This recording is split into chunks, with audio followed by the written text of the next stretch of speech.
welcome back to the Stormcaller's Fury. At last we left off, you guys fled the depths of Harkasul, propelled by a feat of goblin ingenuity. You were in a groaning stitched contraption, a great balloon.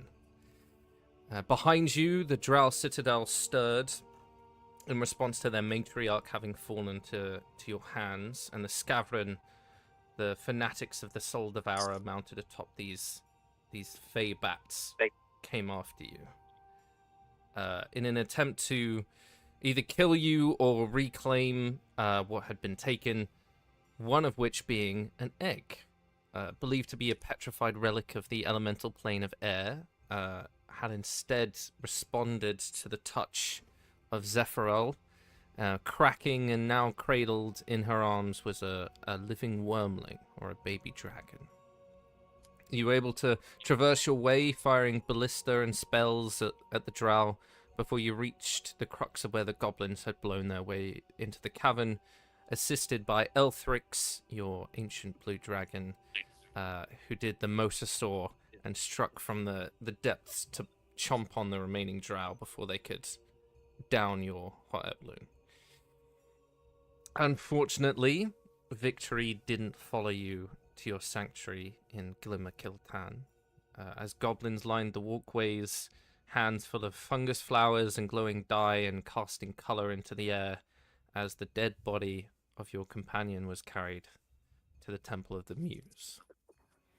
Knowing that there may be a small margin to be able to bring him back, you all stood around the body for the resurrection ritual, gifting to the soul of your kind friend memories and offerings of your own in an attempt to either reach him or your deities for assistance. And unfortunately, it seemed all for naught, as each member, distraught with grief, you all began to lose faith that your ritual had succeeded. Seeing no rousing movement from Keenan, there were cries of pain and anguish, and most of all, fury at the gods who had not heard you.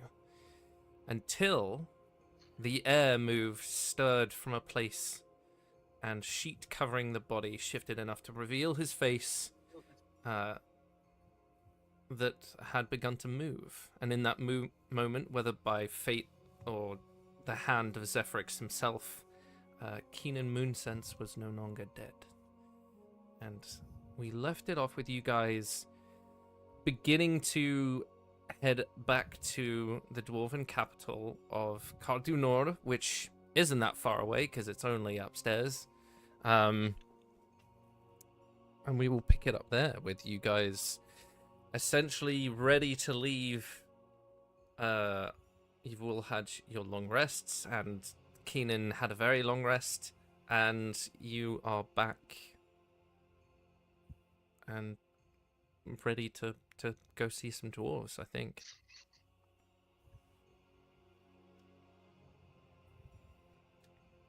What would you guys like to do? How far is it back through the cave system from the city to Cardinal? Because it was about a day, wasn't it, or something? It was about half a day, but that's because you spent some of it fighting and Sneaking. Sneaking and but you're pretty sure you have no reason to sneak. Yeah.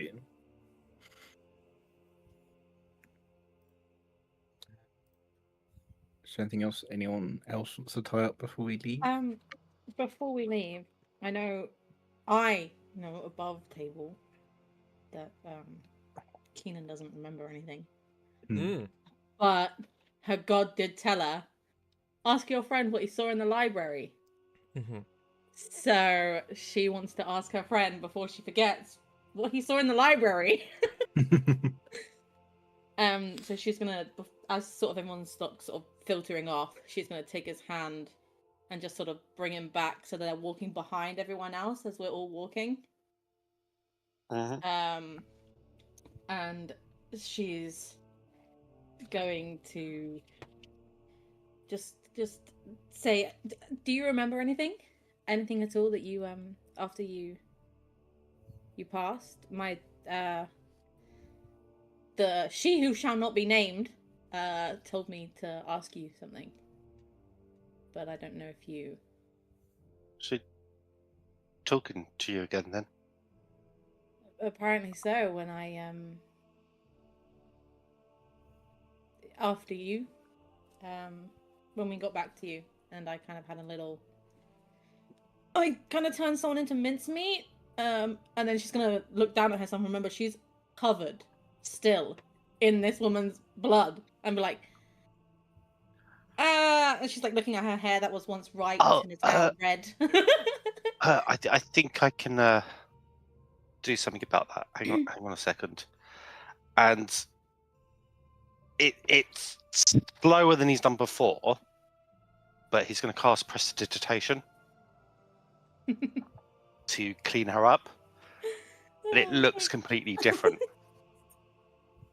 It's like shadows go like kind of like coalesce around her and kind of like eat the blood away, like it dissolves away slowly. Yeah. Ew, creepy. I love it. I mean, I love it. Seth is like, what the fuck just happened?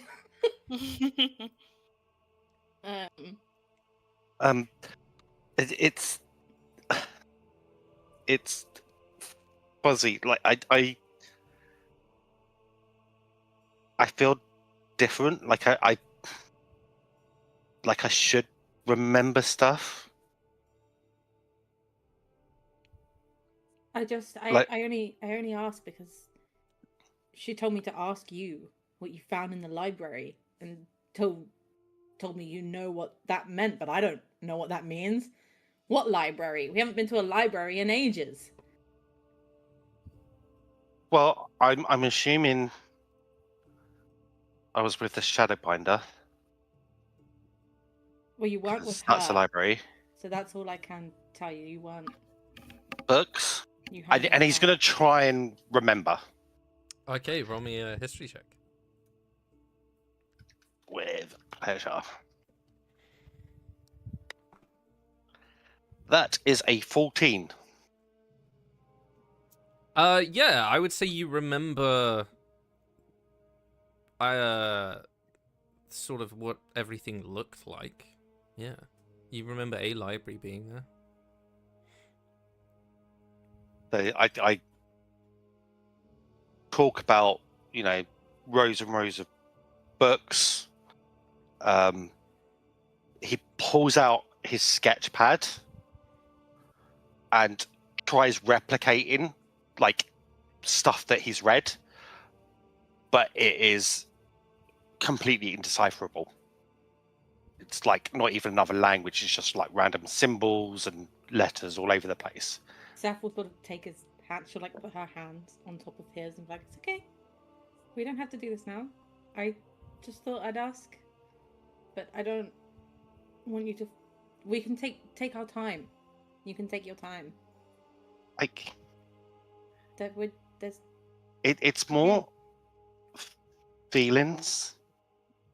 Okay. It's confusing. Like... It's like I don't have a memory, but I remember you all as if we grew up together as kids.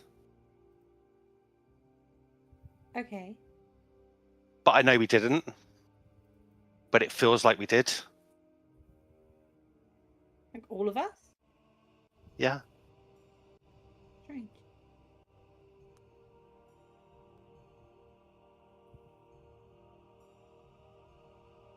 Maybe it's not something you're meant to remember. Maybe. Maybe it's too soon and it will come back with time. And you can tell he's really like trying to put into words what's going on. And Steph, I'm going to color this a little bit. You have an impression in your head. Mm-hmm. I'm going to use what is it? Psychic whispers. Okay. But it's not like it's not normally it's you can communicate back and forth, but it's just like a modge podge of different like emotions. Like you feel how affectionate he is towards everybody. Like it is, like he says, like a childhood brother sibling bond with everybody.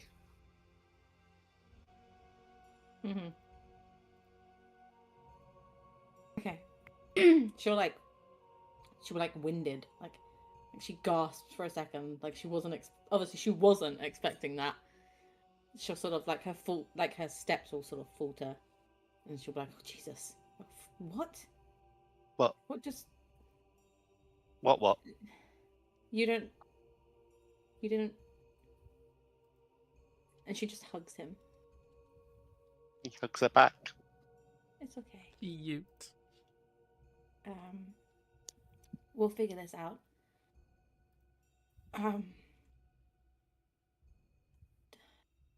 For now, we're glad to have you back. I'm glad to have you back.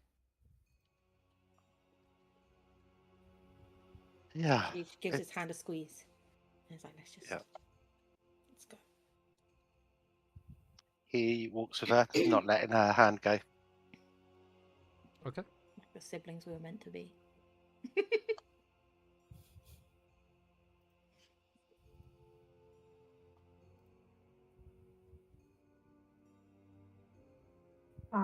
Before they venture back to the Dwarven city, I think that Zephyr would have talked to Aelthrix about leaving and kind of apologizing that there's no way that she can take him with her, but she'll promise that she'll tell her mum and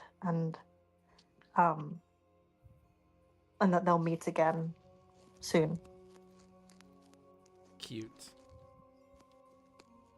And then also, I imagine that Zephyr has found, tried to, probably with Callan's help, some sort of makeshift, like, carrying bags type thing to hide as much of this dragon baby as possible. Imagine like a small dog in a handbag type situation where like people don't even realize that it's there until it makes a noise and they're like, oh shit, yeah. Yeah. Okay. But obviously much bigger than a small dog. But yeah. Okay. You see he sort of like bows his head. He seems quite pensive, but agrees, and I'd say, yeah, you are able to construct some sort of containment to keep your dragon in. This is for your protection.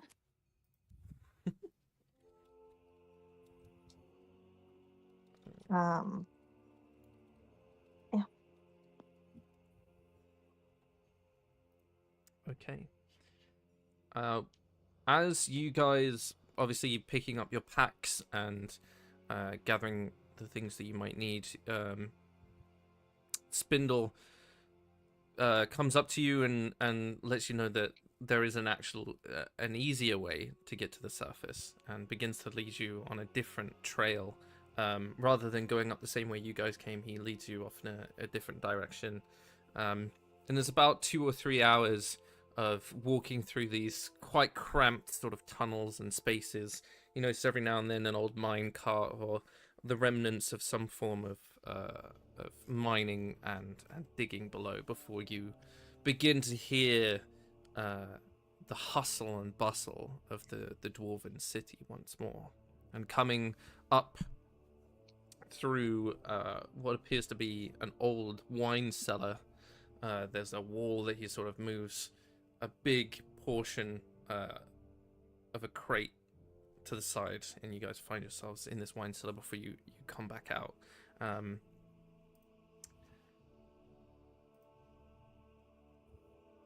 We have some outlanders in the group, so I will say you guys know roughly where you are, and you know your direction back to the tavern, if that was where you wanted to go. but you find yourselves back in the city as you begin to look around. Did we want to go? Zephyr will sort of turn to Zephyr. She'll sort of catch up with her, like, tugging like a child tugging on the back of her clothes. So did we want to go warn your mum because I did something stupid? Probably. Like she's very keen to get back to. Yeah. Okay. Okay, I'm sorry. Okay. Let's go. Let's go see your mum. I need to apologize. It's not your fault. It's just I'm just worried. And no, it is my fault. I was the one that let her into my mind, and she saw your mum. It's 100% my fault. Oh no, like I don't blame you. The sooner we get back, the better. I agree, though. Do you remember where she is? Where she is? She hasn't moved. I think as soon as they get back to the city, Zephyr is going to use message to reach out to her mom.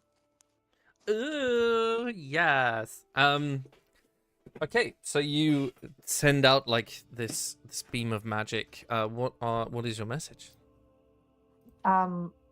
We've returned from the we've returned from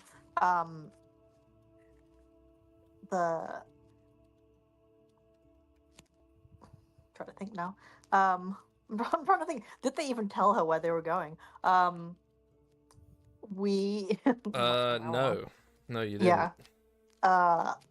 She's like,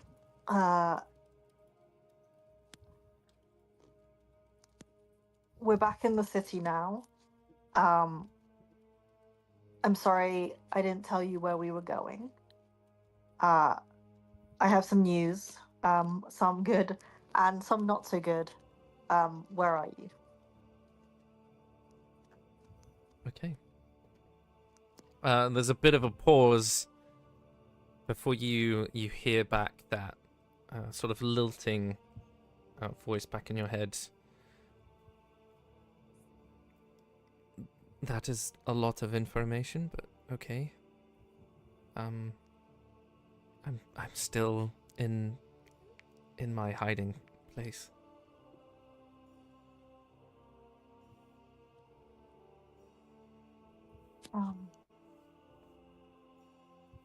I don't think Zephyr can reply.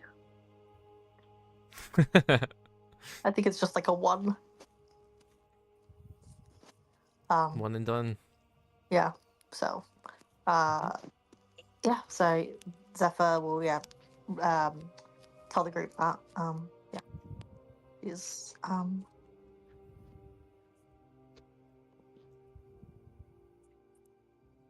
Can we go there first? Like, and she kind of looks around, to see what Down everyone the else is doing. sootway, wasn't it? It was like down one of the sootway bits, wasn't it? It was, yeah. Yeah. As you guys are currently standing out in the open, I would say for the Outlander, so for Callan and Persephone, you know you're in what's known as Deep Cairn, which is the old town,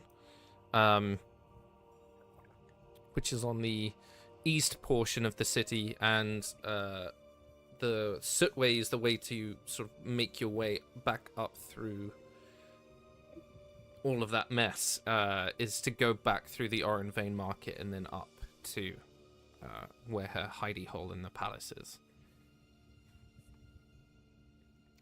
But can I have... let's do everyone. Fuck it. Everyone make a perception check for me. Oh no, you said everyone. Keenan, if you refresh your sheet, it should have updated your injury. Thank God. I rolled with disadvantage, which is a pain because I rolled a nat 20 and a 5. Yeah. Oh, Which is no, it's fine. Nim's 18. that's a 10. That's an 11. That's a 13. Okay. I didn't roll the lowest. Nim, as you're looking around, you begin to notice that the mirrored arrays that cast the daylight look a little bit dimmer. And as you're looking around, one of them is completely fractured, like split. As you're having a look around in Deepcan, you notice as you guys are standing there, 6 runic guard sort of walk past, sort of marching. And there's definitely more of a military presence. So as you look around, you guys are talking amongst yourselves and you begin to move. And the longer you move towards the Oranvein Market, the more guards you're seeing. And this is definitely like, it's doubled the presence that they have.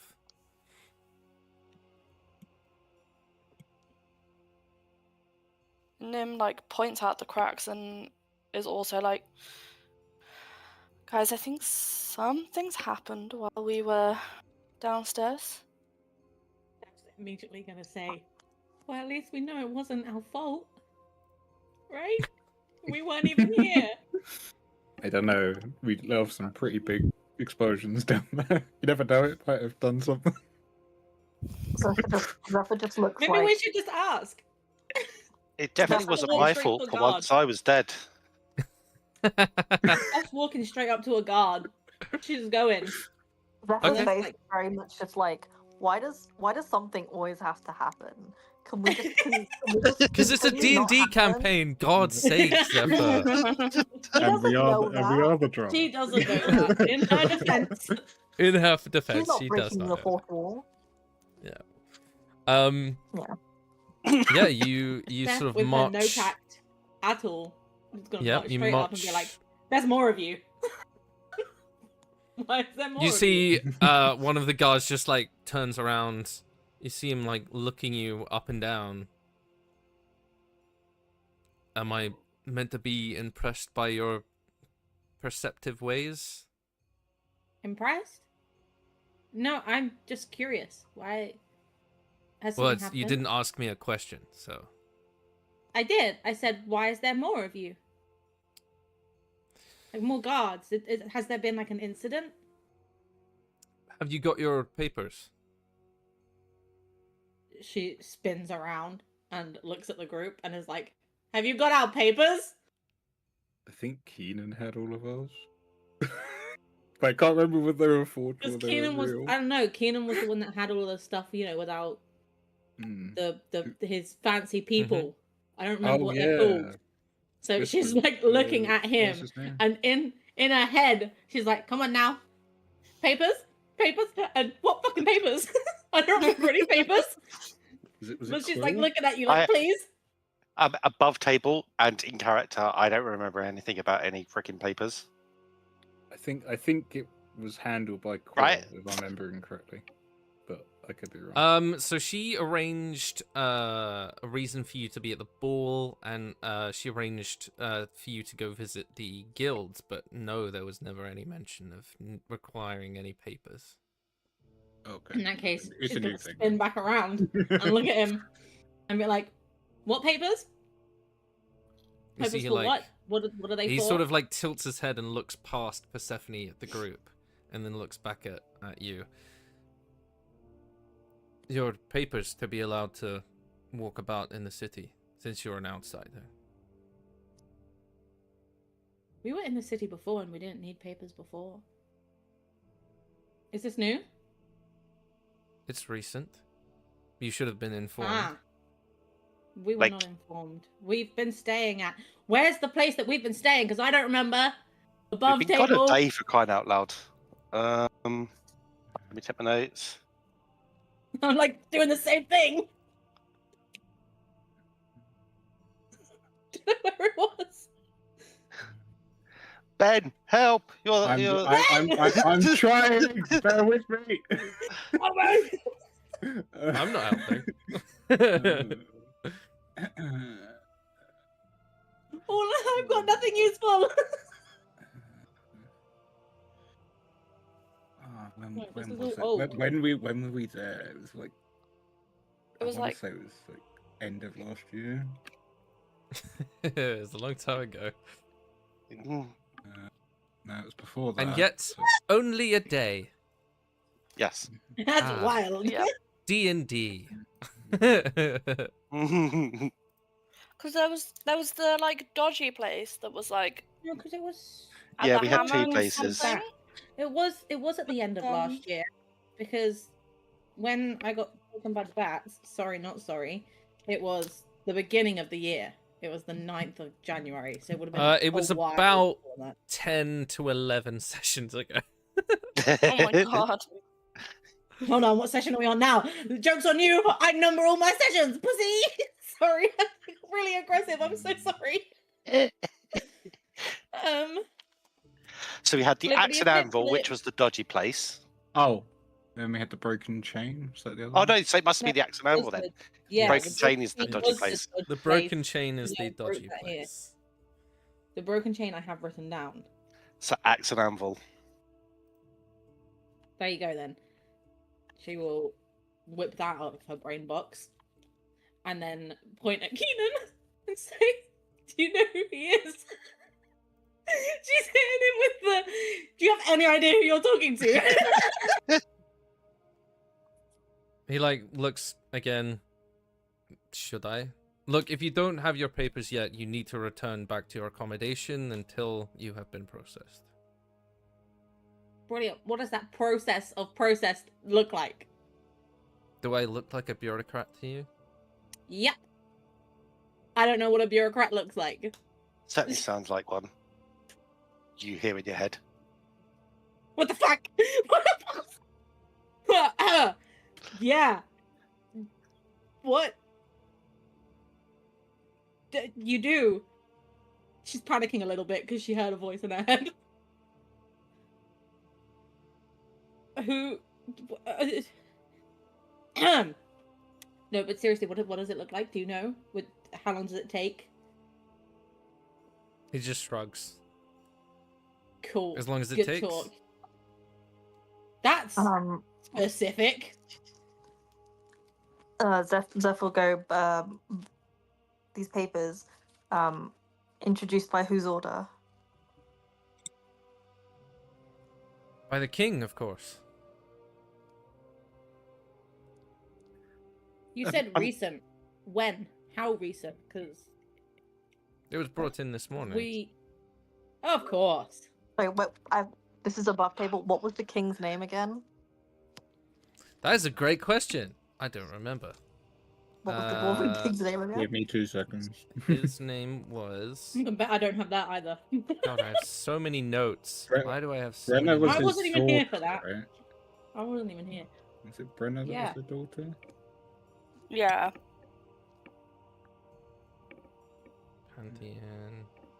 Here we go. Thristamere? That? It is Thresdomere? Thresdomere. I just found it. God damn it. Yeah, it is. It is He's too quick for King you. Thresdomere. Yeah, she'll say, but King Thresdomere. Just Yeah, I mean the order came down to all of the guard offices this morning. Was Do you it- know why? she was just Was it making via sure the that- seneschal? Well, Or did the king directly tell you? The seneschal is the voice of the king. The order came with his stamp, so of course. Right. Well, we should probably go get our papers then. Yes, we will escort you. And you watch as 8 of these guards just file in, each next to you. You're kind of a bit late for that. Like, we were already attacked and died. Some of us. Mm-hmm. You need to stay off the ale for a little bit, I think. You guys have a drow problem beneath you. Less of a drought problem Ooh. now, thanks to us. But Okay, make me a persuasion roll. Who? Me or him? Either. One of you. He's better persuasion than I am.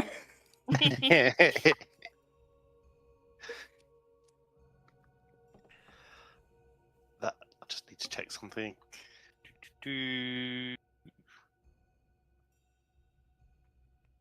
That is not great for me. A 19. That's not great. What? That's You a see, roll. the mention at the mention of the drow, his eyes sort of widen a little bit. What did you just say? Drow You guys have a drow problem. underneath. We dealt with Pretty it. though, you know, stars like mine, but a problem.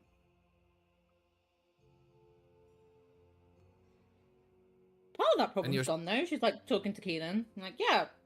I'm pretty sure I had some, you know, brains on me earlier. That's crazy. Yeah.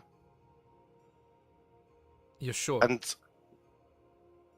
Sure what? That you had drows? Or that we were with what are you asking? Are we sure about?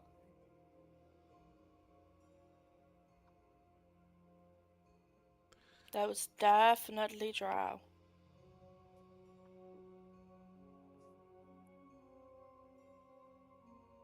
Well, it's just the Seneschal said that they were mounting an attack in but a few days. But you're saying that they're Seth's already dead.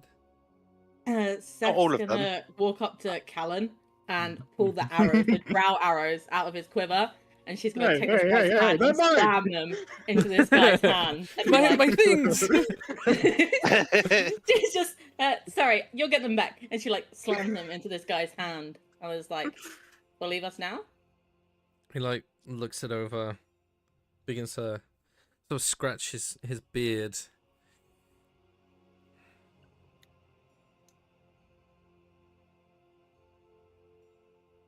And leans to another person. Send word to the Seneschal that the people he was suggest you looking don't do that. And I'm going to cast the spell suggestion.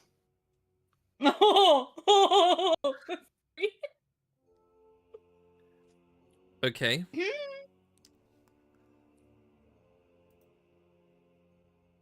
I'm going to suggest you don't do that. This is highly sensitive knowledge. We will certainly get our papers, but we need to speak to the king directly about this threat. Okay. It's a wisdom save. You see from the sort of filigree on his armor that he is a captain, and as you do that, you see parts of it begin to glow, like this white hot orange, like almost the color of forged steel, and his head turns to you, Keenan, and he's like, and I would suggest that you shut your mouth, and then leans back to the person. Tell the Seneschal that the people he's been looking for have left the city. And one of the guards is like looking at him. Left the city? Confused. And he's like, tell them. He just nods. And him and 3 others begin to march away. He turns back to you, Keenan. You have nothing to fear from me. I fought with Trzdemir. I know of late that a lot of his orders have not come from him. So, if this is what you're saying, then it appears we need to have a little more tact in what we're doing. Where do you need to go? We need to see him.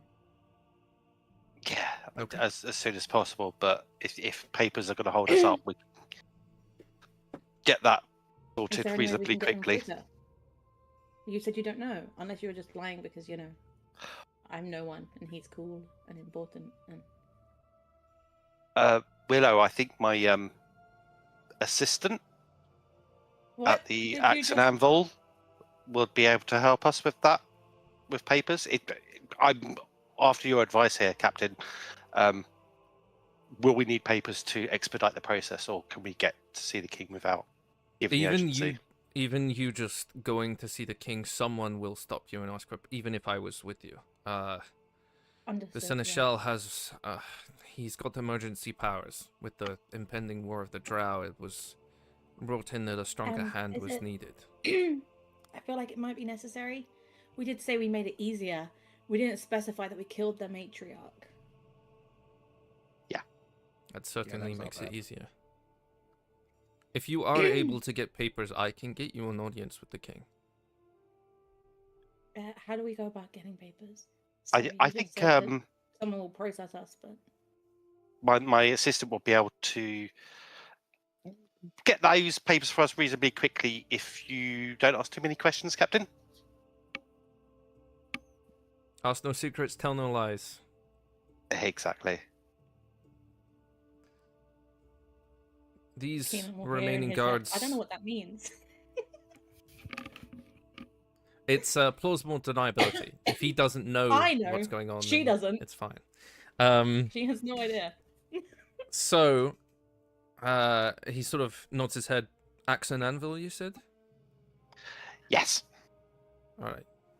And begins to sort of march you through the city. And the longer you guys go on, you see a couple of guards go to stop you, and he just waves them off and begins... and you find yourselves back at the sort of marble steps, these white steps of the Axe and Anvil, looking as gleaming as ever, with a couple of patrons that are just leaving. You see a lovely lady in this beautiful fur coat is just checking in, and he sort of stops outside with his hands folded.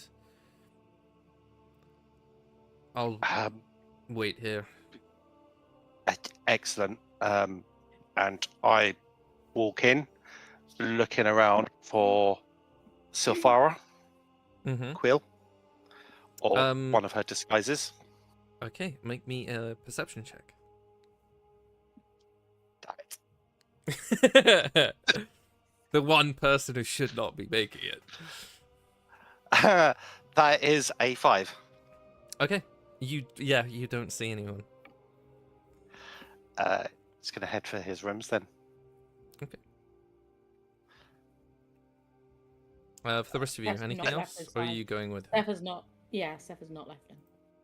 She's like, fuck, will I leave you alone again? He's gonna do the bell. Is it a bell or the thing that takes the blood to get their attention? The spiked bell. Spiked bell, Yeah. and is going to say, "I need to speak to my bookkeeper. Send them to my rooms as soon as possible."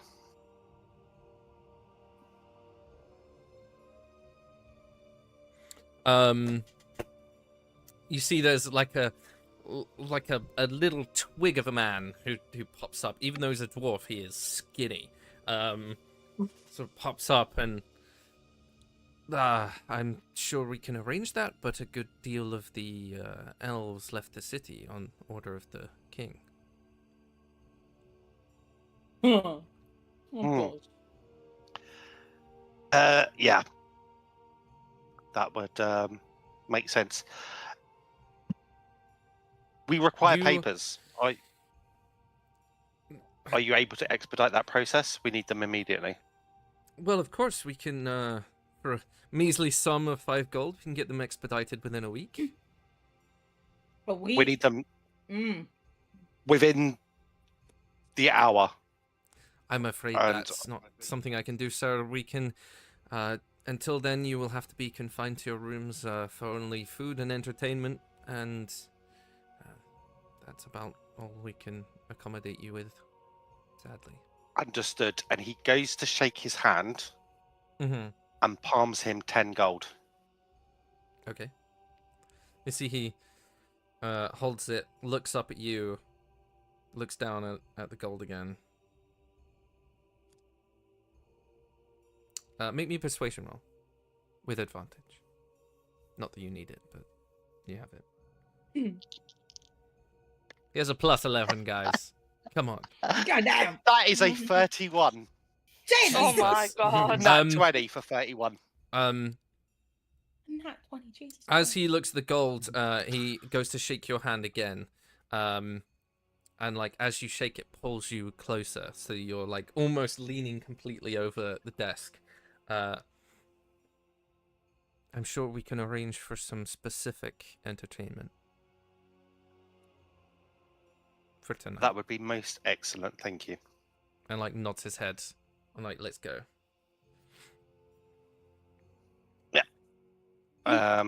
When he leaves, can Seth she wants to be like, I mean, they don't know. What I'm saying is I won't need papers if I'm a spider. You know? They don't there are other ways that we can go through this city. Yeah, but we need all of us together. That I'm saying that we all have other ways. It's not just that. Some of you are quite sneaky, others less so. I can't help but feel that me. Clink, clink, clink, clink. Just hear rumors of a giant bird flying through the city. Wasn't me. We just hear. Oh. Let's go to the rooms long enough to drop off anything that we need to drop off, get ourselves sorted, see if we get someone visit imminently. If it takes too long, we'll just climb out the window and make our own way. In the time that we're waiting, would I have enough time to remake my defender? It's like Does it take to remake 4 the hours. defender? How long? It would be less than 4 hours at this point, because you left in the morning. It's been 2, 3, and then now 5 hours. So I would say it's about noon. Could I like do like a half now, so it's like halfway through? I don't see why not. Cool. I'll leave it like half finished and then walk downstairs after, whenever we're ready to leave.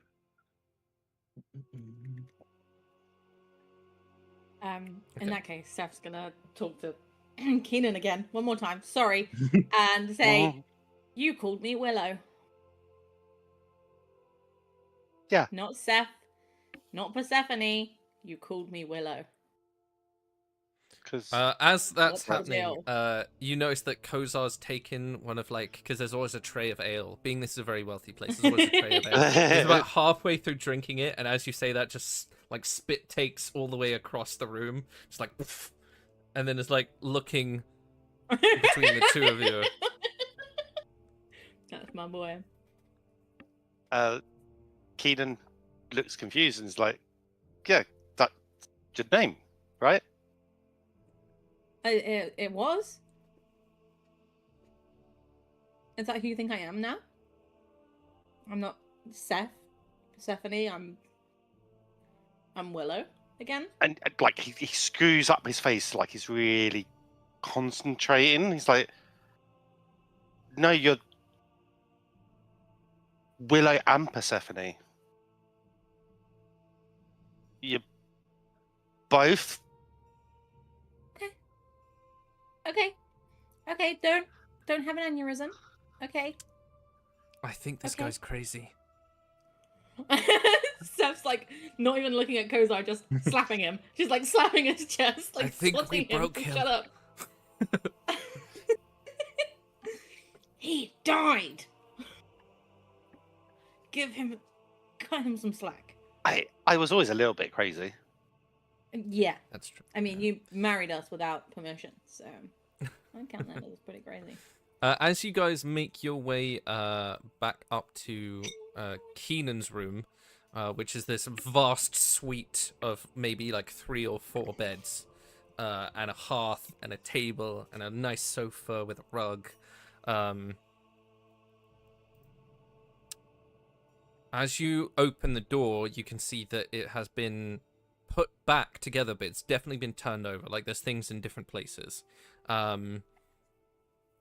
There's a note on the table with like a small card addressed to the Lord Moonsense, and looking around, there's definitely like an odd feel to everything. Like it's definitely been things have been taken and put back. So Just they might have out been of, searching for something.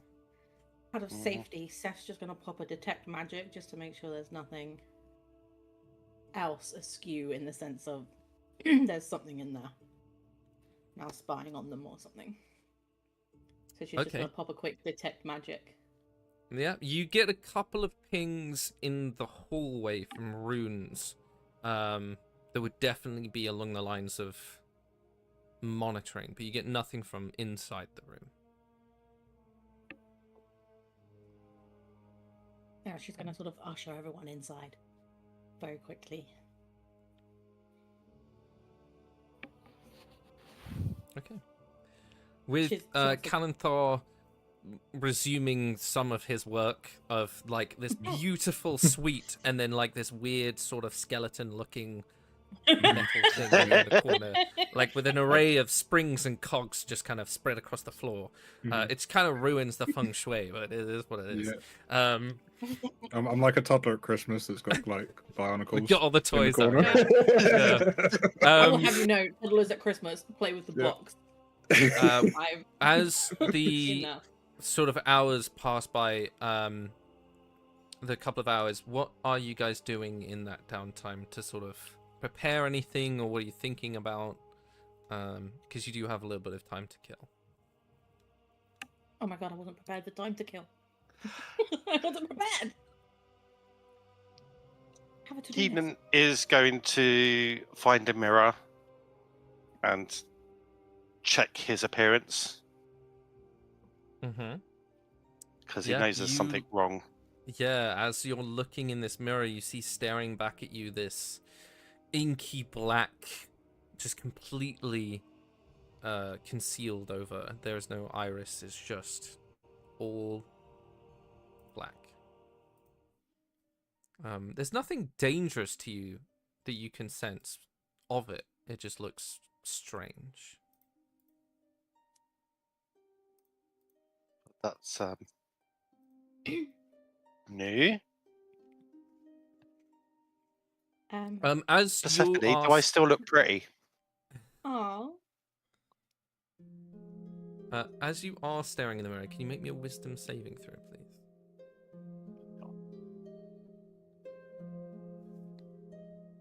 That's a 17. Okay. As you're staring into this mirror, there's a moment where you sort of blink and the image in front of you shifts and moves. And instead, there is a hood figure that is just sort of like head tilted, looking back at you before it flashes and it's back to your reflection.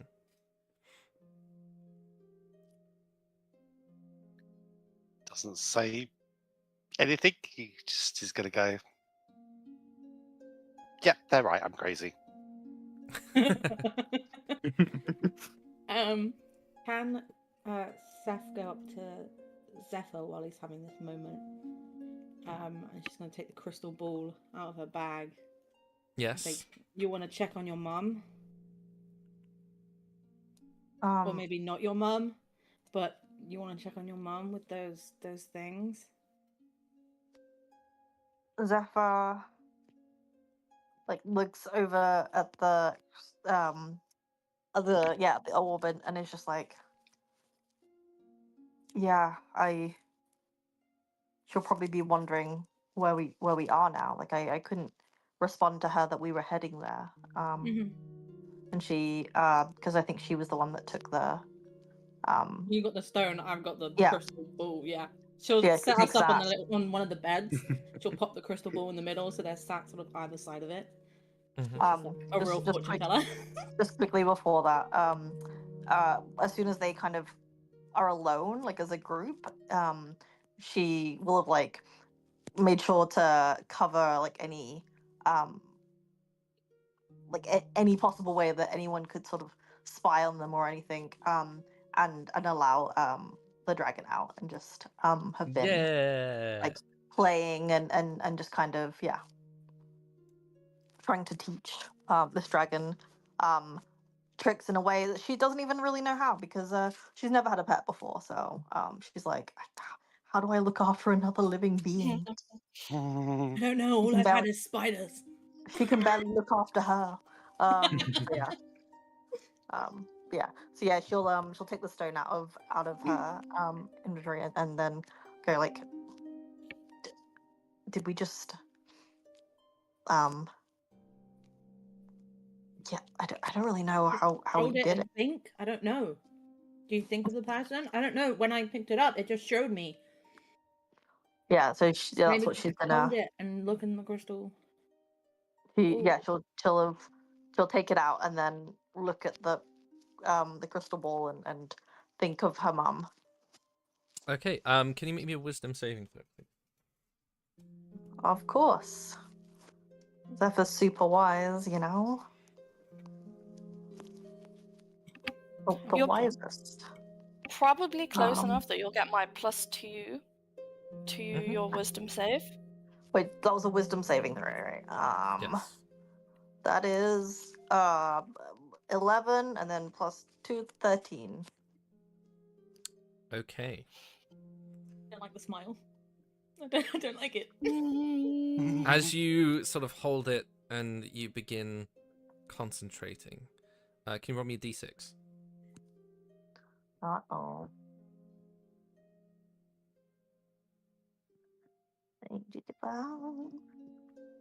That is a 5. Okay. As you begin to sort of call upon that magic, you can feel it's almost like your blood begins to sing in harmony with the crystal ball in front of you, and it begins to swirl with that mist, and alights on an image of an elf. He's sort of like a little bit tan skin, very simple clothes, as he seems to be wearing some sort of leather apron or overall, and you can see bits of wood are sort of flying past his face, and he's just carving out this piece of wood. And you would know that this is Averell. This is your father. Zephyr's so like not expecting to see him that she just she'll drop the stone. Yeah, and it just begins to fade out. And she kind of tears up a little bit, kind of shakes her head and just like, I didn't see her. I'm sorry. I didn't mean to make you cry. No, it's fine.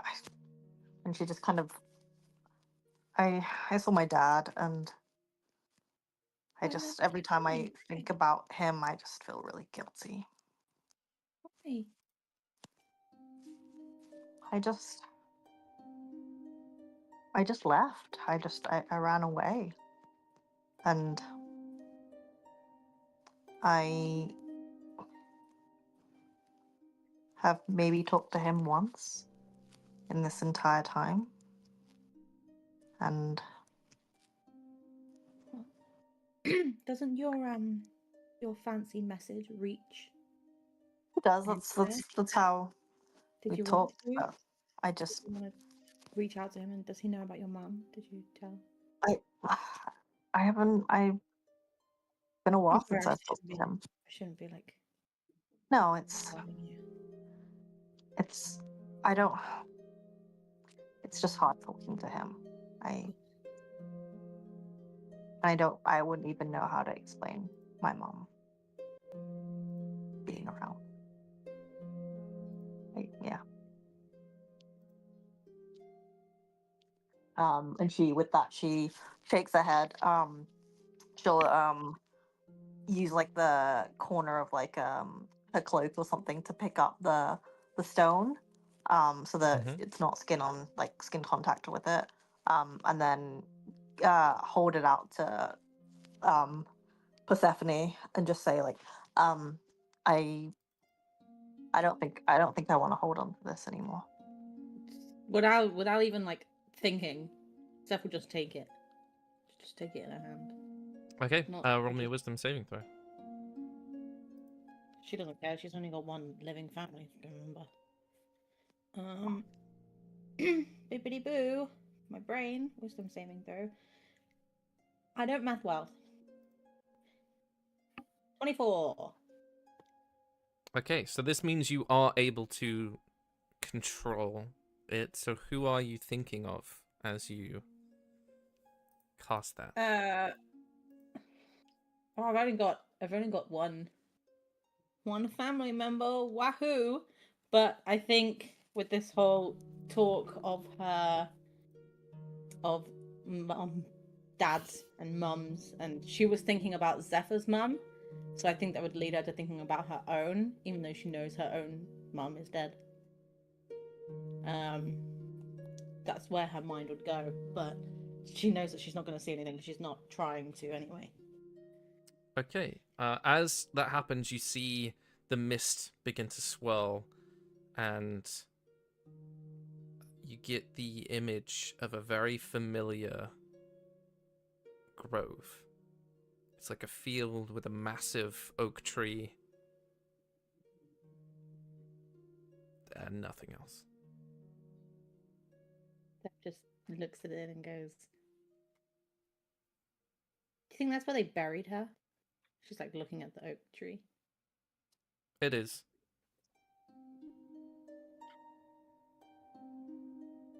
And standing, sort of like still holding another, it's probably his third one, like another ale. He's sort of lent, and you can see as that comes out of his mouth, for all of you, there's a moment where he's sort of like his eyes widen and realizes that he's said it out loud.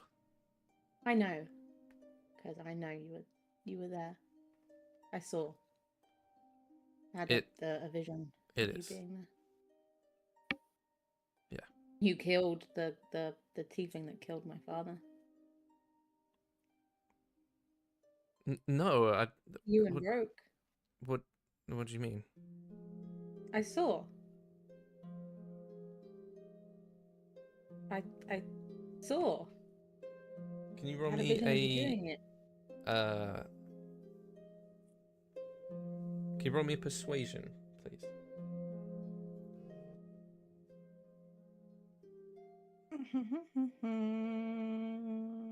15.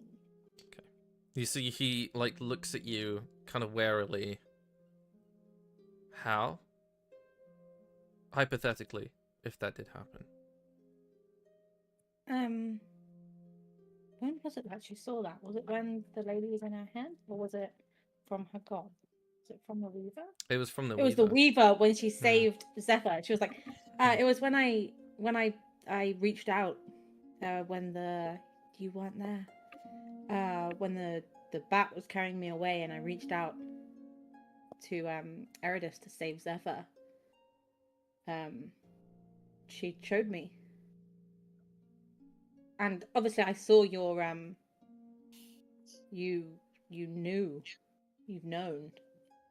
who I am this whole time. Yes, Willow, I've known. This is a reminder. Oh. Sorry. This is a reminder that you've known. Do you want to talk about it? About, also the fact that you were sent to kill me? It was in your letter. Fuck. Yeah. Well, clearly there's no point lying to you. Not anymore.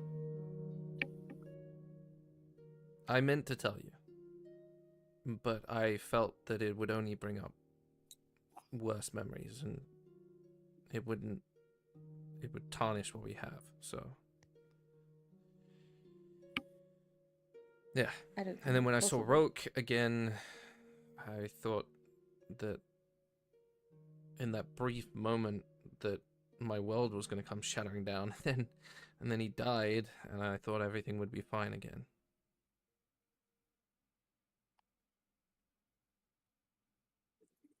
But I was going to tell you at some point when I figured out how to tell you. I understand why you didn't. But I It does hurt a little, that you didn't trust what we had. How I guess I've never really said it out loud, but it kind of hurts a little bit that you underestimate how much I love you.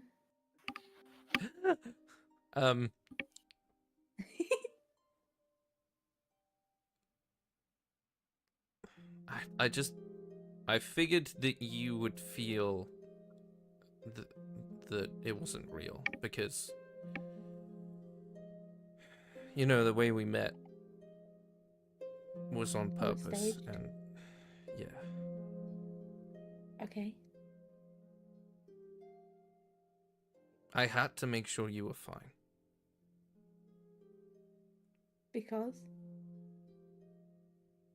Because one moment we were burying you and your family, and the next moment I was told that there was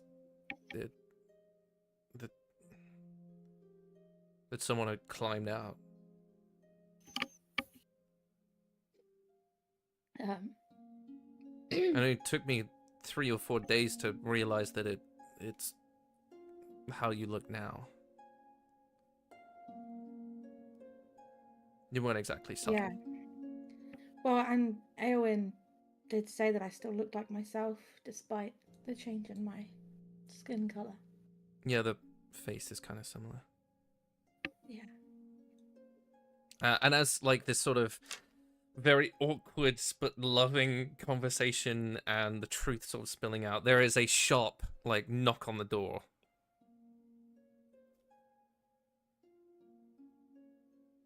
That sort of breaks this. Yeah, she immediately sort of snaps out of it, shoves the orb and the crystal in her bag. Zephyr throws a blanket over the over the dragon. Zeph sort of shuffles in front of it, Yeah, you like one of see, your French girl as style. the blanket falls over it, it makes like a little chirping noise, and it's moving, trying to untangle itself from underneath the blanket. But yeah, there's Can I another use disguise sharp self with my hat knock on on the the door. dragon.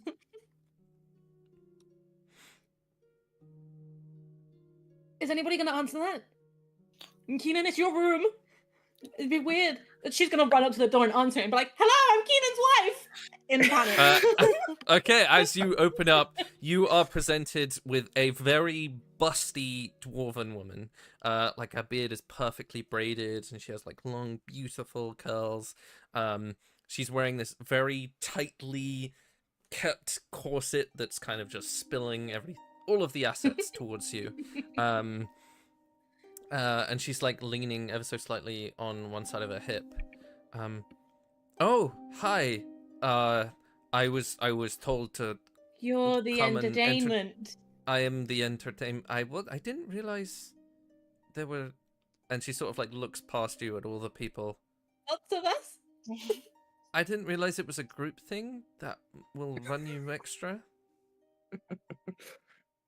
Seth just sort of she's never experienced anything like this before. So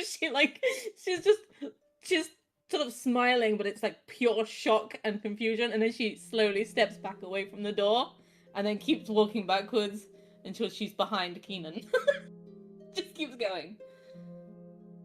As this woman walks into the room, she walks straight up to you, Keenan, and you can see she's very leaning into you, and there's a moment where she looks up into your eyes and then is a little bit shocked at what is looking back, and then that fades into more charm.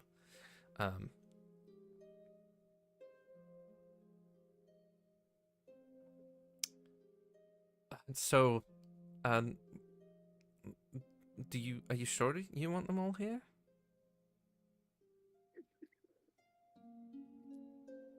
Sorry, you're the entertainment? And Zephyr looks truly puzzled. And then she goes, and she looks at Persephone, and she goes,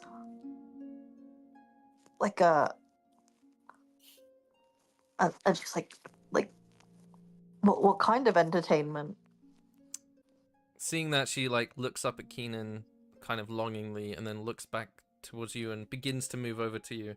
And as she gets closer, she kind of like cups a finger underneath your chin, sort of lifting it up ever so slightly, even though she's shorter than you. I can be any sort of entertainment you like, Zephyr.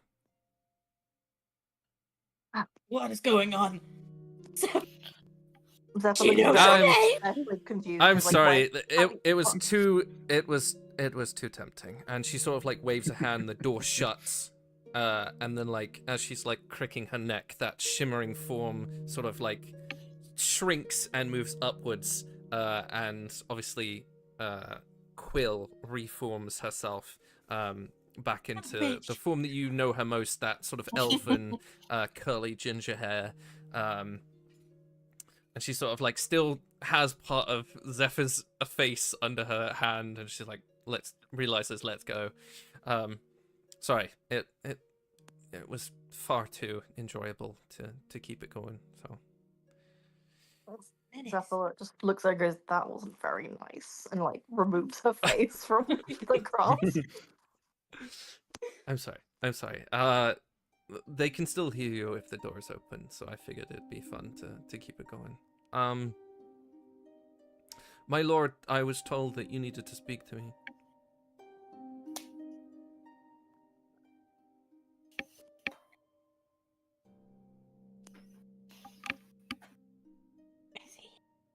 I don't know. I think he's dead.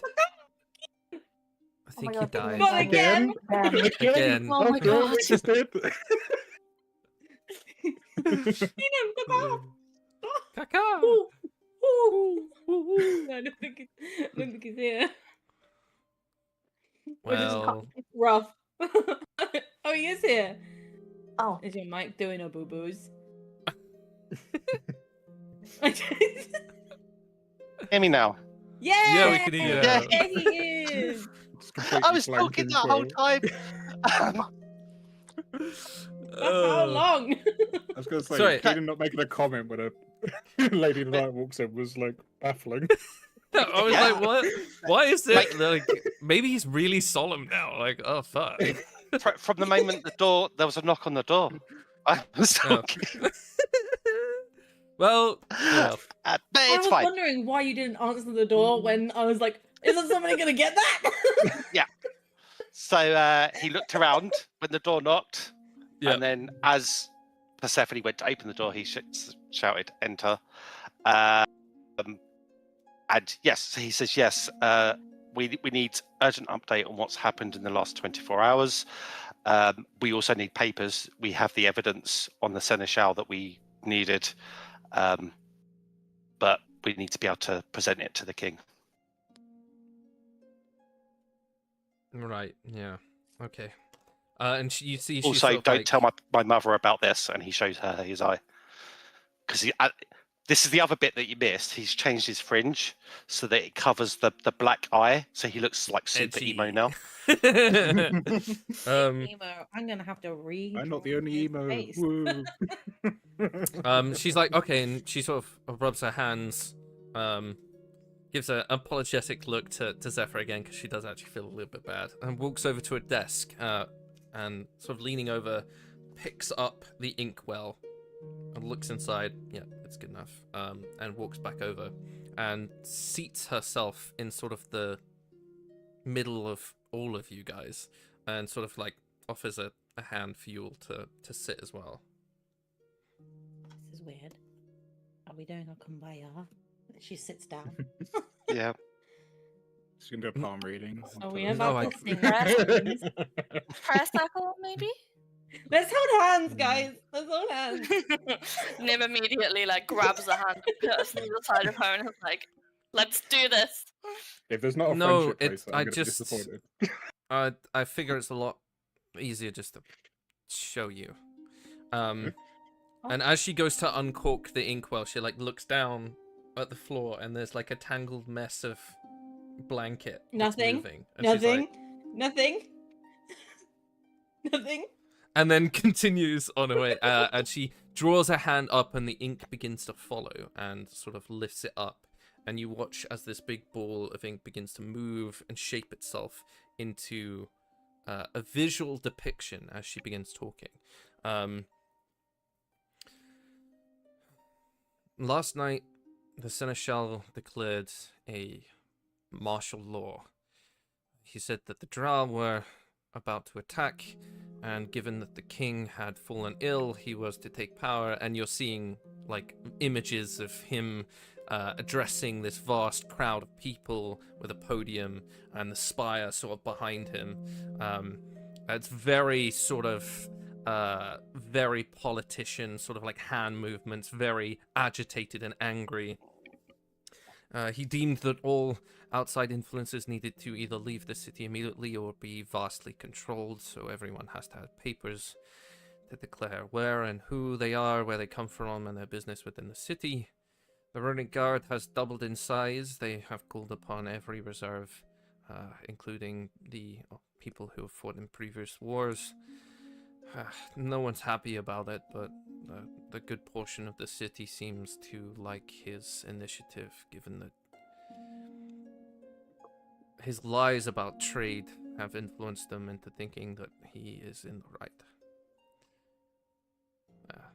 Us and the rest of the Argentum, some of us are still in the city, the rest made their way on the ship to maintain the cover that we were in fact leaving.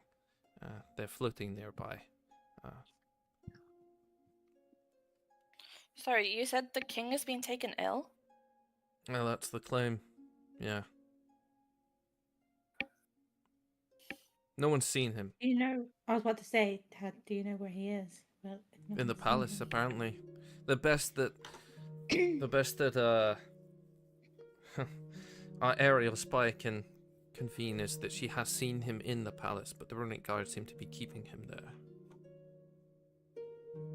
If he's fallen sick, are there clerics? Is there anyone tending to him?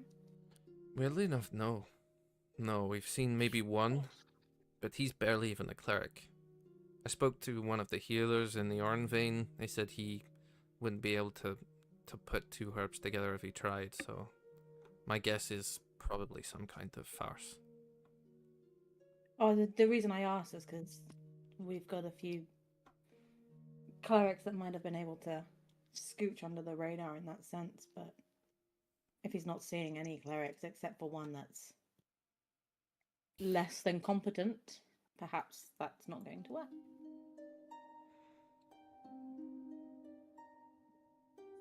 Perhaps. I don't know. The only way I can think of getting in the palace is either using the sootways like we have before, or having someone who can get us entry.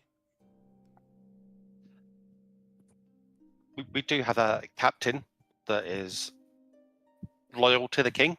I mean, I believe him. What I don't know what read you got on him, Persephone, but he seems willing to get us to the king. He's waiting for us outside. He seemed like he wasn't a big fan of the Seneschal. Marathor. Yeah, I spoke to him on the way in. He's okay.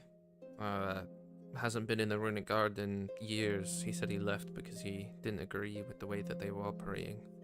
He fought alongside Thresdomir, so I'm not surprised by that.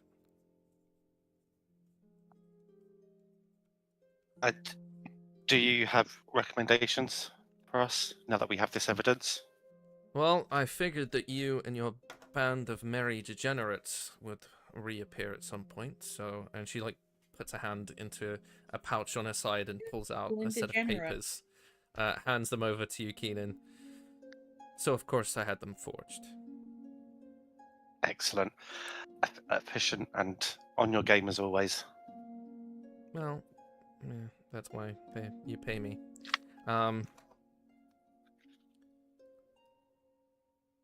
We've had word. Do you want some really good news? Sure. We killed the Drow matriarch.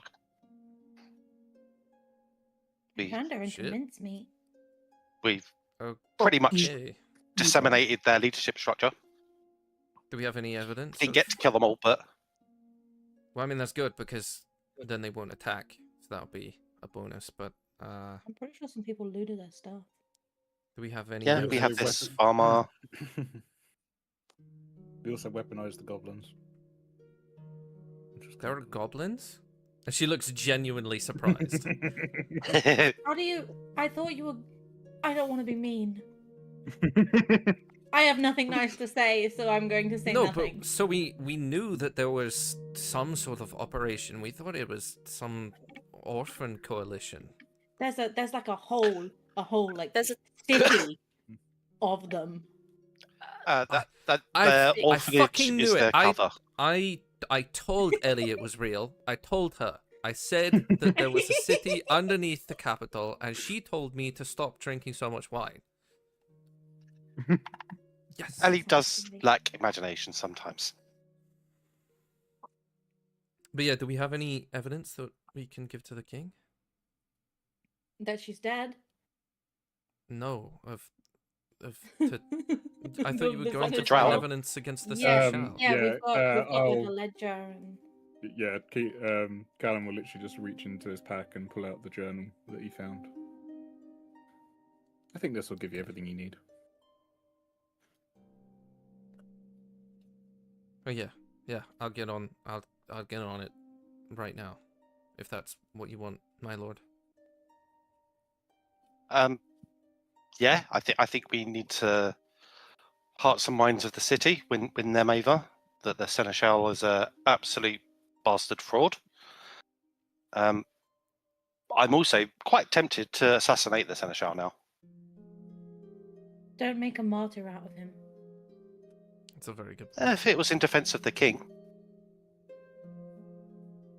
You see, there's a moment where she's like thinking about something, and there's like a small smile. I can arrange something. Oh, You just need to sorry, be I near should have the been king clearer when it that happens.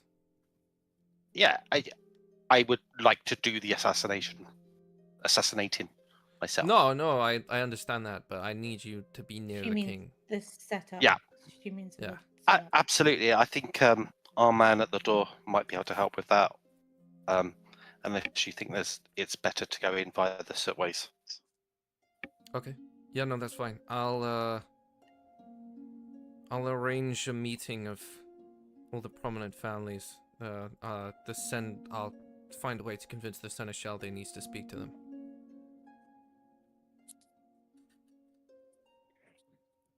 Excellent. I should shall- mention we haven't heard from Ellie.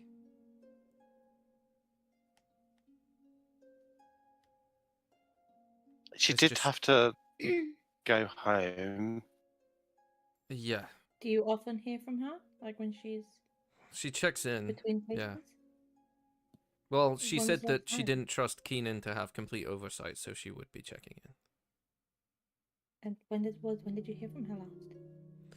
Well, a ship was due to dock last night, and we haven't heard anything.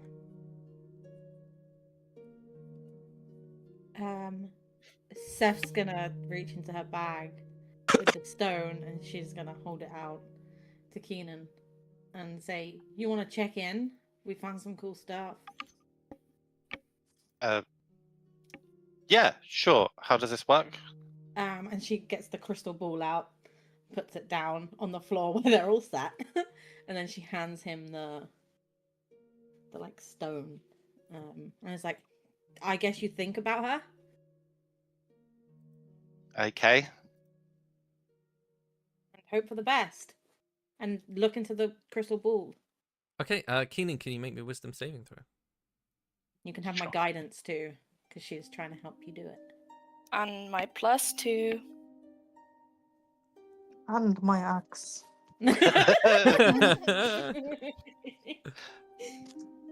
15 plus 4, 19 plus 2 Okay. is 21. So you are able to control it. Who are you thinking of? I'm thinking of Ellie. As the picture begins to form, you can see that it seems to be Ellie is astride a mount of some kind, maybe a horse, and she is talking to someone as they are riding through this forest. You can tell that she's changed her outfit. It looks a lot more. It looks a lot more like a uniform. Like it's much more formal. It's typically like, as you're looking at it, it's typically although everyone has different versions of it, it's typically an elven military uniform. And you can see that there's an array of daggers sort of astride the sides of her torso, and she's just riding along and seemingly talking to someone. She seems okay then. She's alive at least. Because his brain's a little bit scrambled at the moment. Mm-hmm. So he sees that there's relief. She's probably on a mission or something. You know, we all do our secret shit and go missing for a few days in my family. So his thoughts turn to his brother because we're thinking of family. I don't know if that changed anything, but just because like his brain's jumbled. Yes, it does. Let's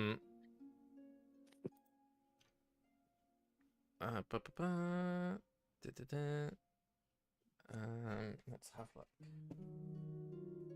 Oh, okay. Yeah, as you begin to think of your brother and you watch as the mist begins to change and shift, the image reconfigures into the same forest, and there's a man astride like this vast elk with huge antlers, once again addressed in actual metallic plate armor. Once again, there's like roots and vines of a very high Siltharis design. There is your brother, who is riding along, and he's seemingly talking to someone. Okay. Would I assume that they are in the same general locale? I will ask you, make me another wisdom saving roll, and we'll see if you succeed at being able to expand the image. That is a 19. Okay. Yes, you watch as it sort of expands out, and behind them you can see, as these people are sort of riding, you see essentially a massive circle of stones, and behind them is this forest with all the trees and the beautiful leaves sort of drifting down.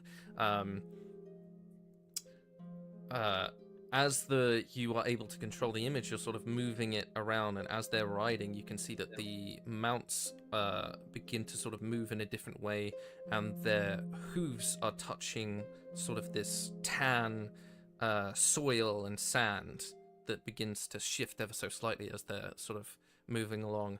You can see that there is your brother, sort of very tall, typically noble elven man, this beautiful hair that's braided backwards with like a helm on his person with this plated armor. You can see that behind him is a long line of cavalry that are seemingly following him. You notice that none of the people behind him are elven. It seems like he's leading someone else's cavalry. The next to him, you see Ellie, the sort of brown hair sort of tumbled up into this braids. She's just riding on a horse with the sort of daggers at her side. You can see that behind her are walking alongside the other horses. There's a set of very sort of slender elves in green garb. All of them have bows or daggers or knives. You would understand this as maybe the Lorelian Sentinels. They're like guerrilla fighting group that operate mainly in forests and things like that. So them being in this environment is a little bit odd. And as you expand that image out, you also expand it past to reveal a third rider. It is a male this sort of male elven man. Once again, sort of brown hair tied up really high. You can see that he is alongside on his mount. There is a long staff, seemingly carved from twisting roots and vines. The mount he's riding on, it sort of takes you back a little bit because it's not a horse. It's like a giant cat. And as they're sort of moving along, his head turns, and you get this like flash of image that he looks so familiar that you've seen before, but you can't remember why. You see like freckled face. He's quite tanned. You know he's not a high elf. He seems to he might be a wood elf. He has like an array of melted wood and metal armor that sort of like holds his collar up, and a big bow that's sort of slung along his back. Because everyone can see the orb when you're operating it, I will say that Persephone, there's a moment where you go, what the fuck? Because Ren, Ellie, and Eloniel are all together riding as they exit what appears to be a strange-looking forest and land upon deserted sand. Seth like scrambles closer and it's like, why is your sister with my brother?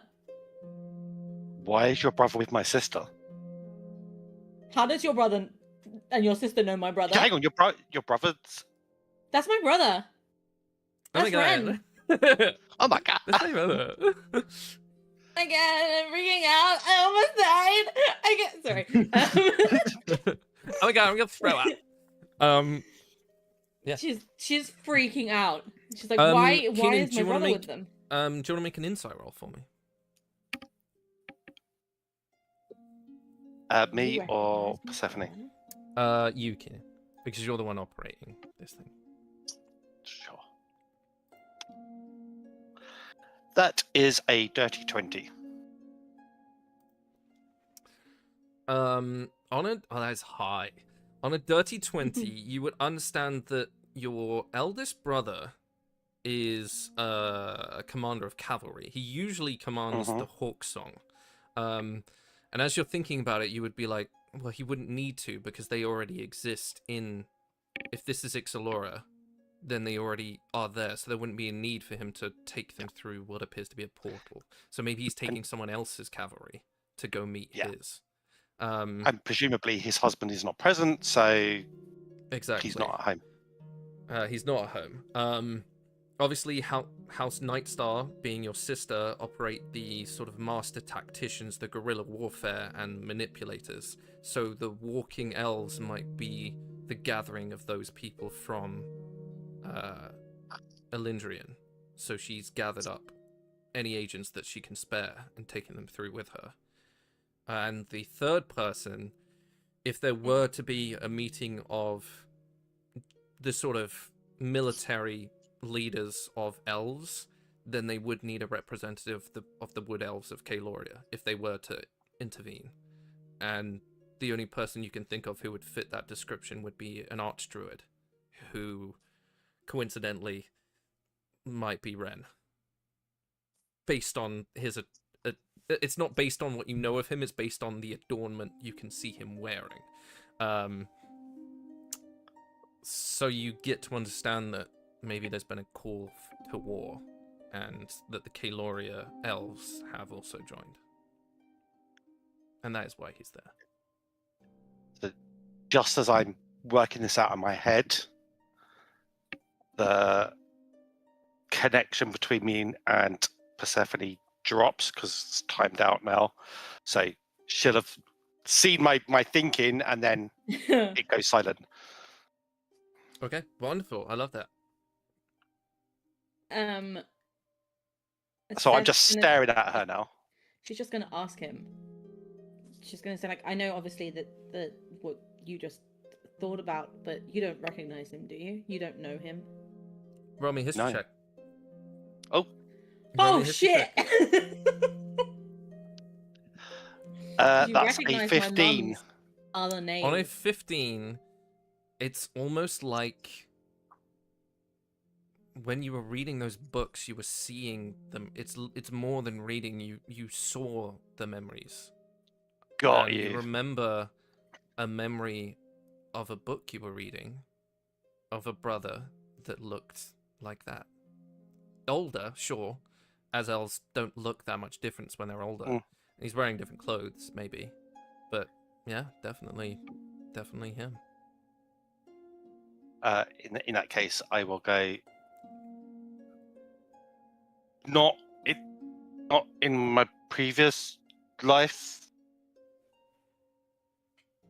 but With the in the- library, right? in It's the something library. to do with... Okay. Okay.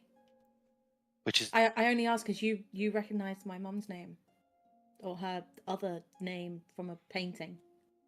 When we were in the vault all those many months ago. whoa. So I just thought I'd have to ask. Whoa. Crazy. What, dude? Does it look like they're like going towards the shimmering pools, or is it a different? It looks like they're in Ixalora. In fact, Nim, Desert. for you, as you can also see this, as the image moves around from the forest background to sort of shift to the behind them, so the camera's behind them facing forwards, and you can see this expanse of arid land and sort of these cacti, weird looking trees, and the beginnings of sand dunes, and you can see all of these people sort of moving inwards. You recognize that land because you used to live in it. Then after all of this, like, why is your brother with my sister stuff? She's like, why are they all near my hometown? What? Why are they in Ixalora? So you know that from the rough terrain of what it looks like, you did a little bit of roaming around after you left home. You obviously come from a town that's near Ilmastari in Ixalora. The place where I can't remember, Masmir. It's in the Blossoming Plains. So you know that from Masmir south, if you keep going, there's a desert mainly. There's something called the Zemin Walk, which is where you walk. It's the safest pathway to get you through the desert down to Zemrathul. And there's a city there called Ilmastari in the middle. But off to the east, there's a city called Vasikra. It's a high temple, and it has these big sort of round archways of stone that not many people know what they do. You recognize the location you're seeing them in is Vasikra, and they've come out of one of these big archways of stone. Okay. Nim's just gonna say they've just come out of Vasikra. That's like a temple. What are they doing there? Going to the war, last time apparently. when we were in the when we were with the mate, I'm so thrown off by this. When we were with the drow, he was in the Feywild. Yeah.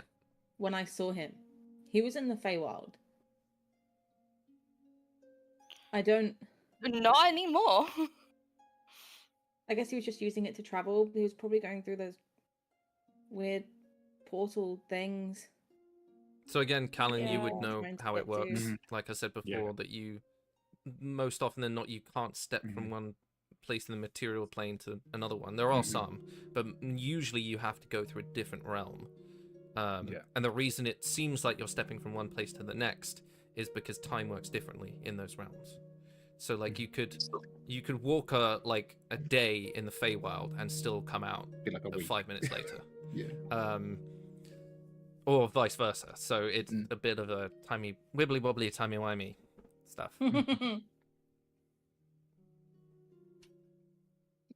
I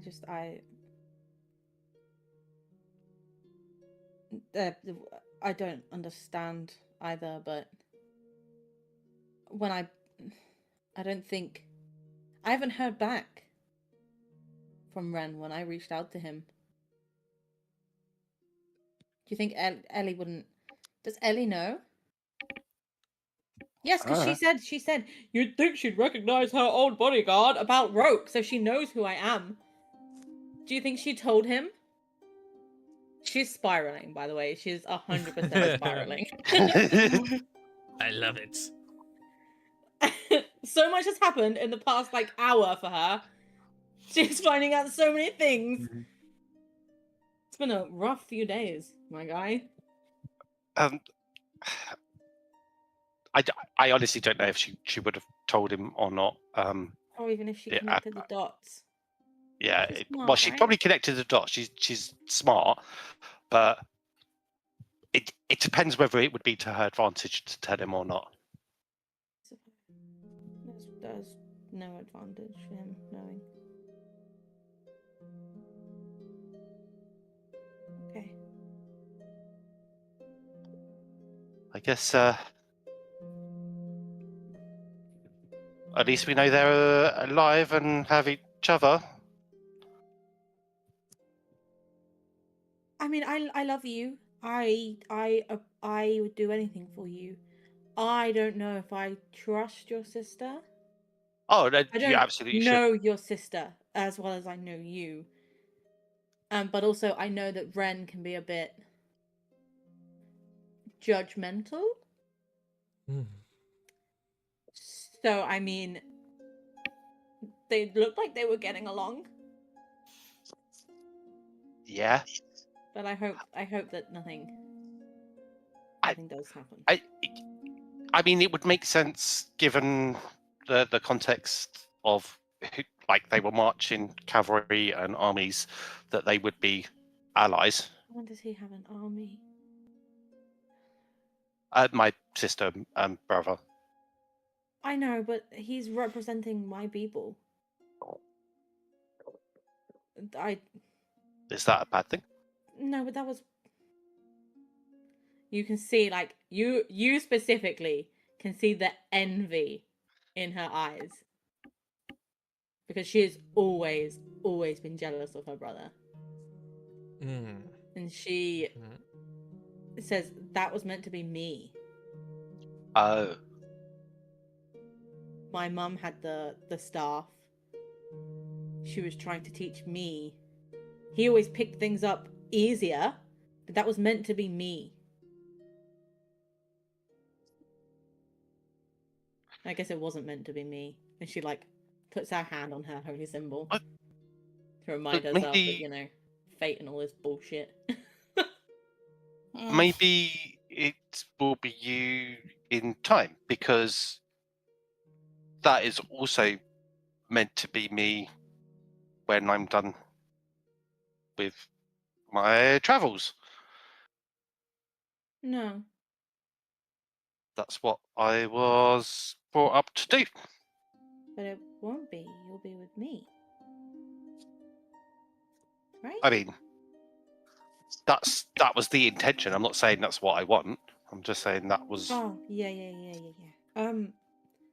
Speaking of you, and she turns back to Kozar. He's like, how did Ren get out? This is like his 6th drink. Just anytime you turn around to him, he just has a new one. He's halfway through drinking it. You buried us? You, my father, me, my mother. How did Ren survive? He wasn't there. He wasn't. Also, can we circle back that you crawled out of your grave? That's badass. That is very cool. It is pretty cool. But yeah, we weren't told how many people were there. We were just told to try and save them. And when we couldn't, it's just shrugs. Was it just us? Did other people die? A few, yeah. But because we arrived, I was about to say in time, but we didn't.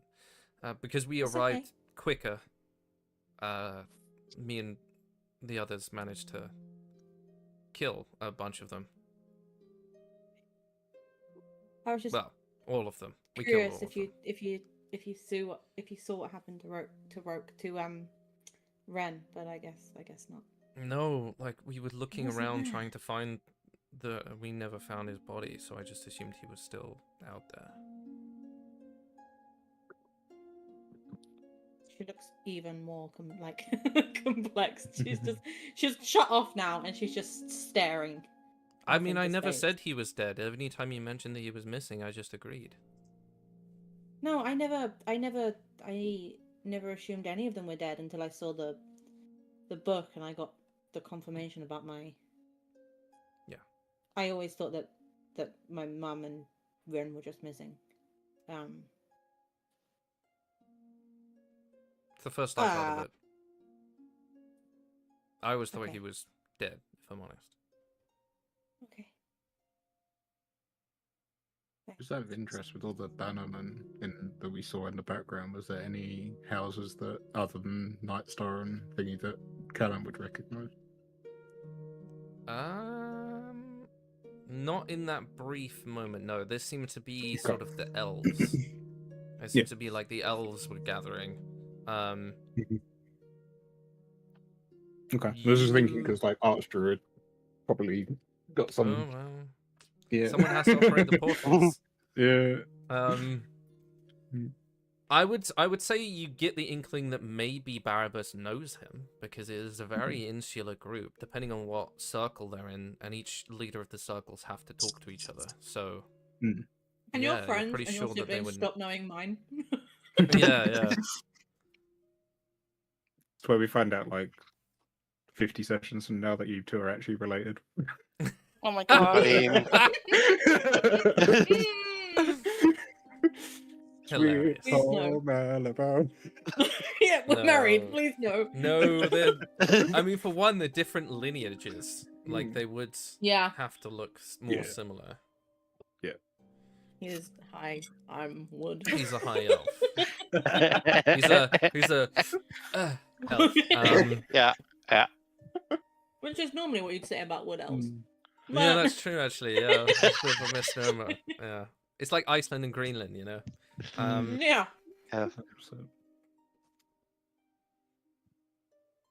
Sorry, I didn't mean to take us off of the topic. At least we know Annie's alive.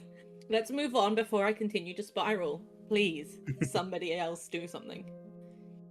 Okay. I find in situations like this, it's best to focus on the task at hand, get that resolved before dealing with the next thing. Sounds good. So let's tie up our business here. Seth is gonna show something she's gonna immediately regret. She's gonna say, "Yeah, we have the rest of our lives to talk about," and then she's gonna slowly look at Keenan and be like, "Oh, well, I guess we don't. I guess we do, but we didn't, and we did, and we don't, and." Well, we've got more than the rest of our lives. We've got what comes after. If we end up in the same place.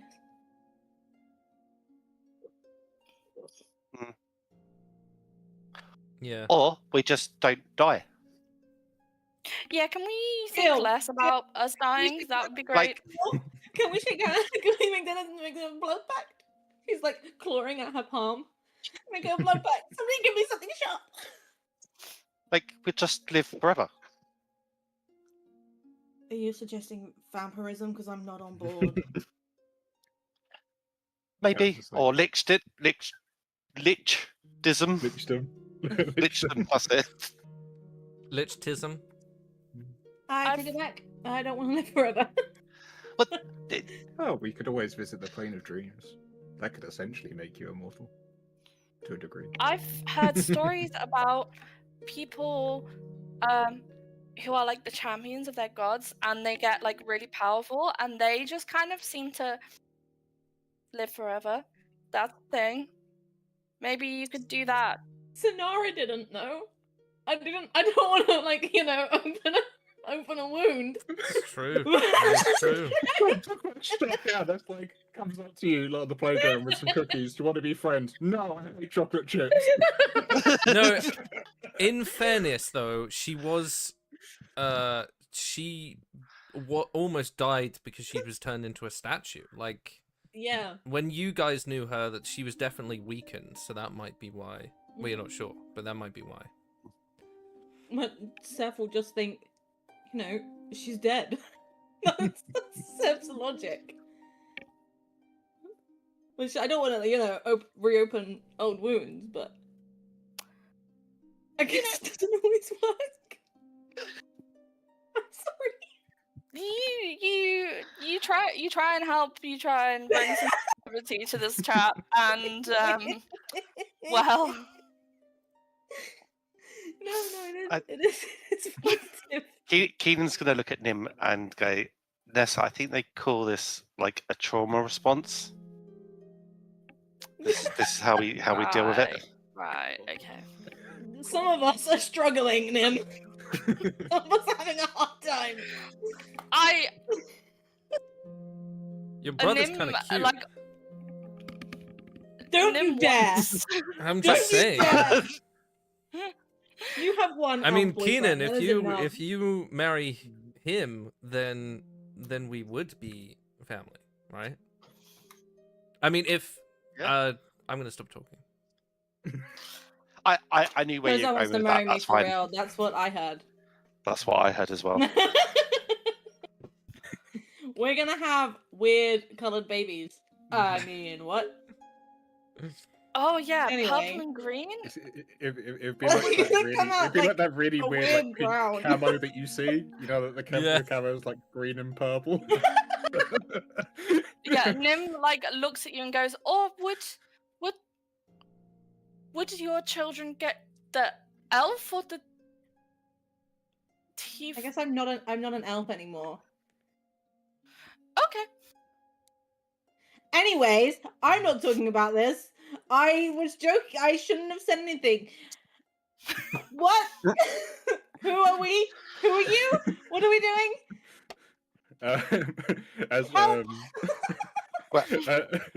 With the freak out from that, Callum's just gonna go to Seth and just ask, any chance I could have a look at that orb? And he's gonna take it away to look at later, but he's just gonna see Excuse me. Excuse me. You can't say, "Can I have a look?" and then take it. How dare you? She's clutching it to her chest. I don't think it's gonna work the same way for me, okay? And I don't want to flop in front of everybody. Okay? Are you wearing gloves? Are you wearing gloves? Technically no. Okay, she's gonna put it straight in your palm and be like, "Do your magic boy." Make a wisdom saving throw, please, Caliper. Oh dear. Right, wisdom save. It's a law day. Do I get advantage on this or not? You get +2. You can have a guidance, sure. She was like, "Yeah, go ahead." And she slapped it into your palm. That's when she gave you guidance. So that's a dirty 20 with Nims. Okay, are you thinking of someone in particular? I'm gonna try and think of Lutharan, because I wondered if it might point me to where some of the shards are.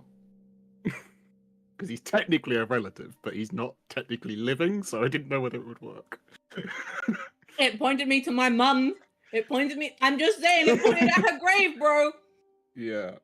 I'm just saying. We do know where one of the shards are. Mm-hmm. But there's still 4 others out there, I think, if I'm counting correctly. Are we just gonna see the one that she stole? But that one got absorbed. That was what went into what's her face, Jessa. Yeah. And there's another one. So there was the one that we released initially. Yes. The one that went into Josa, and they're the only 2. Wasn't the one that we released? That there's the one also that went into information, possibly one in the Keenan's family's vaults. Oh yeah. Library. Can you roll me a d4, please? Sure. It's a 1. He's counting. I can't remember how many we had left. or how many we've actually come across at this point. But I was just curious if it would work. What information do you already have? Just so I'm not giving you the stuff you've already had before. As far as I'm aware, we have the Brackle is technically family at the same time, and he's Luthoran's brother. We've got obviously Erendor. No, I mean about the locations of the shards. Locations. Ooh, that's a good one. I think the only one we had was when it pointed us to when we were in the vault where we found all the other bits. That was the only one that we got like location ping for, if I remember correctly. Or we got a glimpse into the one that we found in the didn't room. we get a glimpse into one in like But that was the one that we stole that went into Jason. Yeah, so I would say on a 1. Okay, so that one you wouldn't be able to see.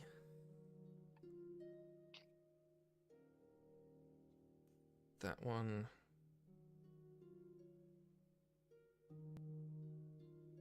You also wouldn't be able to see.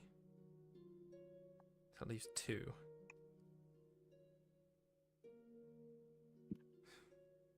On a 1. Let me find. On a 1, you see 2 elves and 2 high elves and 1 wood elf. Right? Yeah, just like around his neck. Like what? Just see Barabbas at his desk, and it's like a paperweight on his desk. You see, as the music changes, you begin to see in this swirling crystal orb the image of a man adorned in sort of this scale plate leggings of like a deep and dark black. He's kneeling and he has his head bowed, sort of like in prayer, and his fingers are touching his head. You can see long, beautiful, sort of like blue silver hair, and it's dripping with sweat. So it's like some of it has been stuck to his brow. In front of him is a vast, shattered column of crystal, like this beautifully pearlescent white with like rainbow colors as the light hits it. It has been, maybe it was a pillar of something at some point, but both sides of it have been shorn off and cracked, and so it's just like the middle piece of something. It is suspended, levitating in midair, and he is kneeling in front of it. Looks like he is praying, and you can see like the silvery light pouring from this obelisk and into his body. You can see atop his head there is a beautifully silver circlet. He has pointed ears and very beautifully sky blue skin. Because you are seeing it from behind him, you can see he's quite large and his shoulders are quite wide. You can see all of his back muscles, and rippling over it is this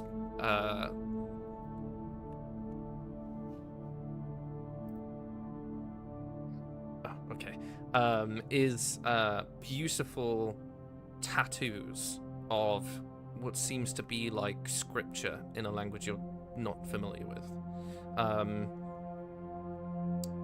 As that silvery light is pouring from the obelisk into him, the tattoos begin to like shimmer and glow, and you can see that it's sort of rippling outwards, and there seems to be some sort of shimmering magic sort of emanating from him as he is kneeling sort of in that prayer. You don't know what it says, but I will say, Zephyr, you can see this image if you are looking. You are very much aware that that scripture is in primordial. She would,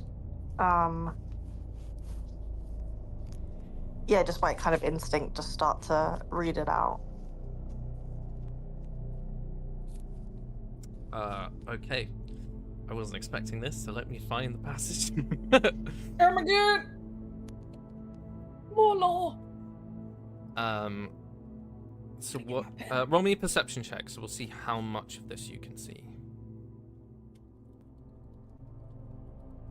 Is this for me? For No, it's fine. Zephyr to Zephyr, read. because she can read it. Yeah. Okay. Perception. Perception. That is a 24. Oh my god. Damn.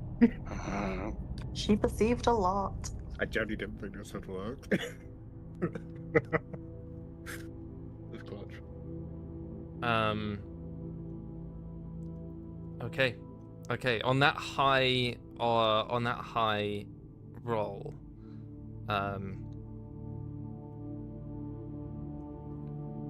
Ashen will be his bed, he who drank the breath of Zephyrix. He who broke the spine of sky and chain, when spire is sundered thrice again, when iron kings speak with hollow tongues, when flame-born blood remembers death. He shall rise. As the storm between, the winds will kneel, the seas will split, and those who bind the weave of dreams shall choke upon its threads, for the sky was never theirs to hold.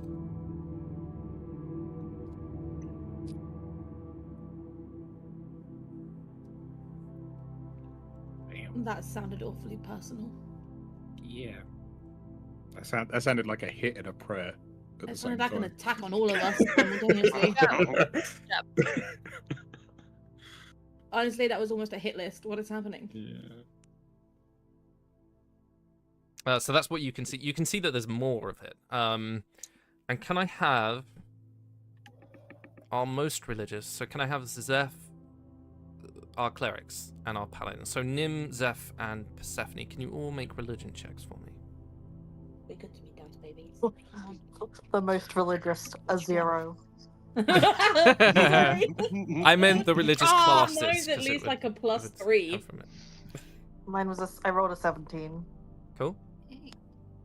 I rolled a 2, so a 5. Okay. I rolled a I can't math. A 21. I love that number. It's not so much like you remember this blah blah blah, but it reads like a prophecy. It's either a transcription or the original, but it is a prophecy of some kind that is tattooed on this man's skin. Uh-oh, I can hear my child crying. Hopefully my husband is going to deal with it in 2 seconds.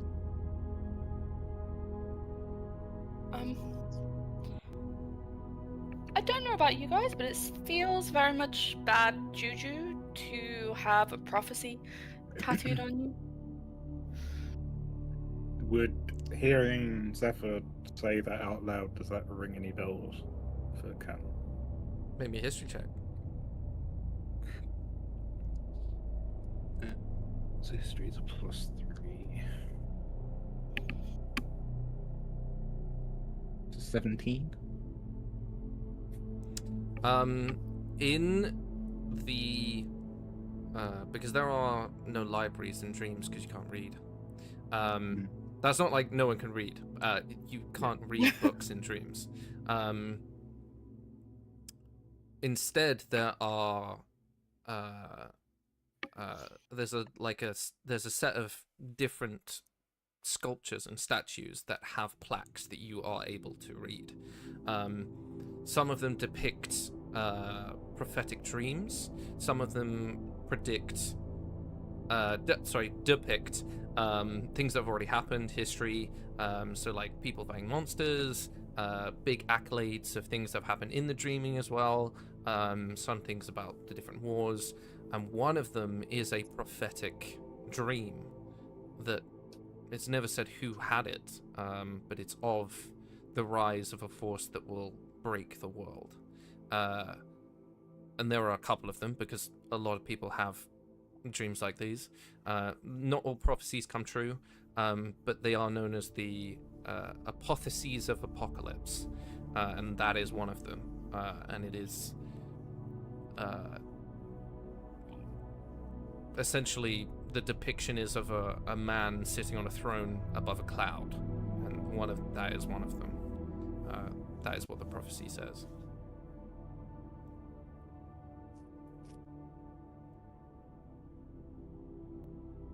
So is this guy essentially a horseman of the apocalypse? Is that the vibe we're giving? It's whatever interpretation you want to take from what you can see. Okay.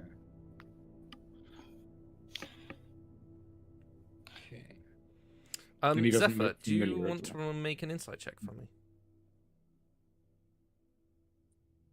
Yes.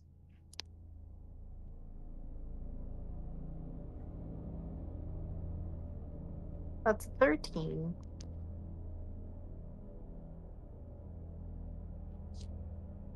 It is very hard for you to tell,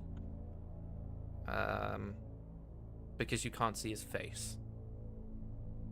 But in the background of where he is, it looks very opulent, and there's a lot of black metallic stone, like marble, with blue running through it, and he's wearing a circlet that looks like yours. Even with a low roll, there's some inferences to make about who that person is.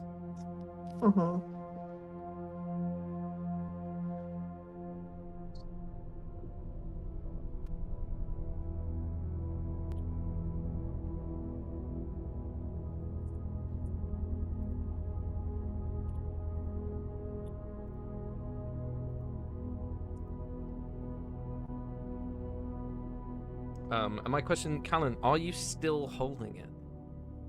Oh, yeah. He's in like full like what the fuck mode at the minute. He's like it actually worked. Okay, make me another wisdom That was saving throw. gonna be- We'll see if you can expand the image.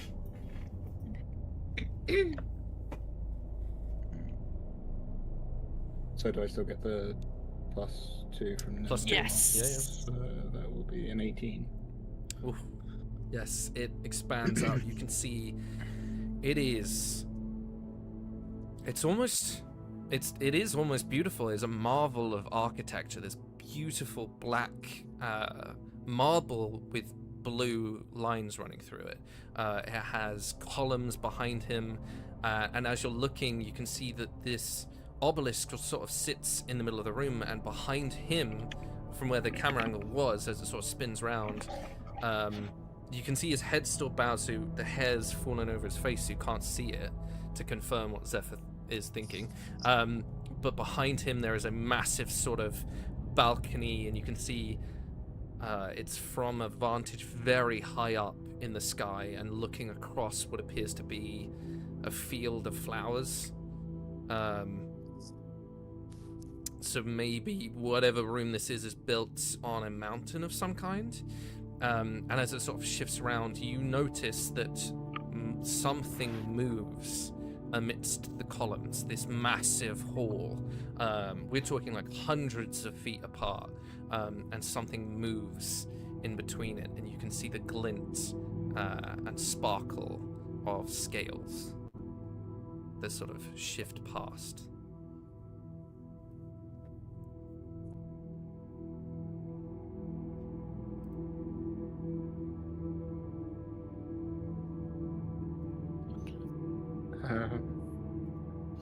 So he has a dragon, I'm guessing.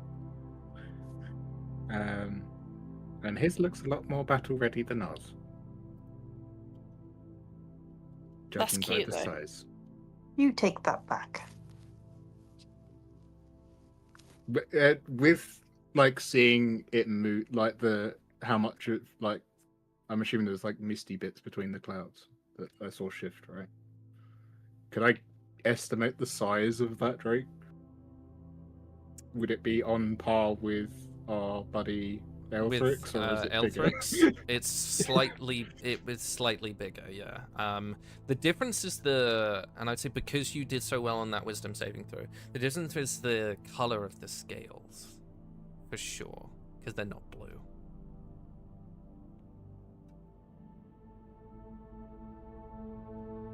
Are they black? Same as his armor, by any chance? Nope.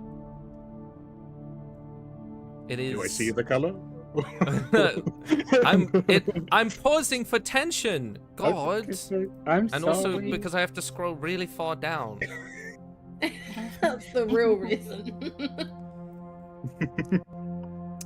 It is like a deep purple.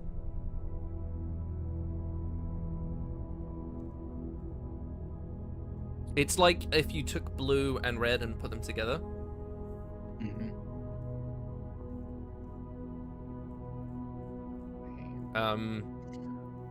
Make me a perception check because you're the one controlling it. Perception is +2. Oh, that's a 7. Okay. Yeah, it's a big purple dragon. Yeah. Oh, do I get advantage because it's like a monster with that, or is it different? Because I do get advantage on in. Oh. Technically, dragons aren't monsters. But I would say, yeah, I would say yes, because you come from the dreaming. Sure, you can have advantage.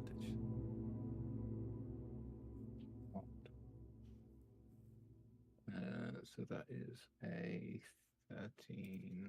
13. Does that help any more? Is it still kind of not my best thing? I'd say you see part of the face, and it is confusing to you because you've never seen something like this. It's like a mix between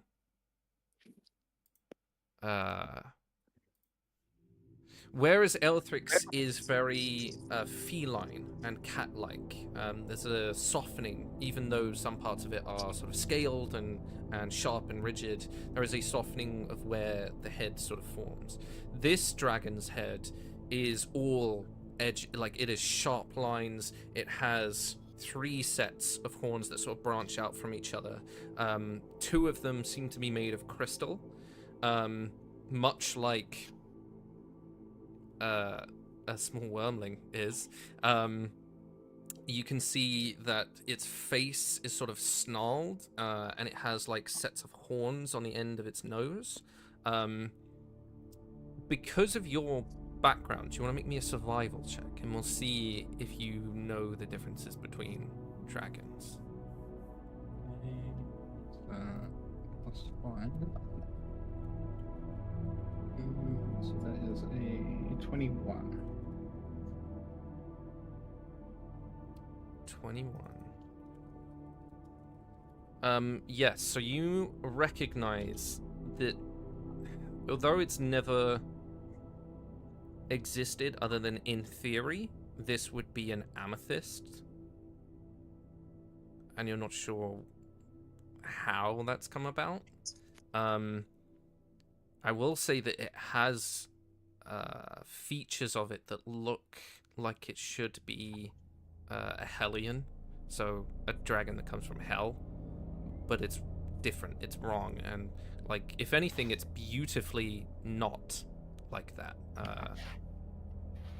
You would understand that this is not a chromatic dragon, this is a gem dragon, and it is an amethyst.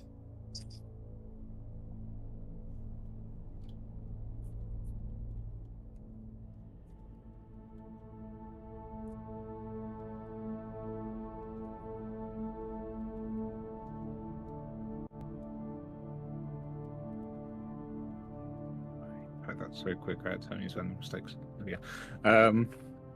So you would think that maybe this creature is a blend. So it's like a hybrid. It's a hybrid. Okay.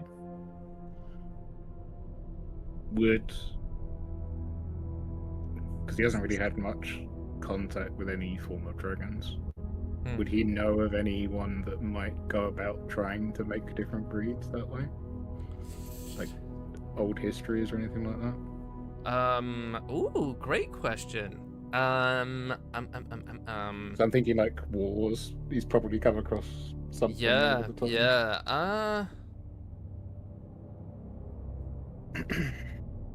I will say I will reward that line of questioning. Yes, you are aware The Lords of the Elemental Planes try and do it every now and then. They do have their own hybrids. There are some cross-betweens of elements and different colors and things like that. Viridia specialize in breeding dragons, but they are like purebred. They don't enjoy blending the bloods. Aside from that, everyone else kind of stays away from interfering with dragons. Most of the time they just leave them to be dragons because the silver dragons themselves are protectors of Sylvastria, so they don't want to piss them off.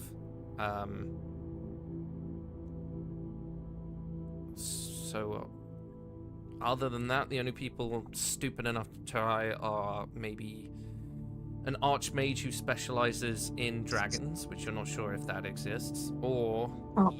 When you were talking about mixing breeds, I was like, if only there wasn't someone we'd come across in our time who likes to make weird animal hybrids that have weird powers.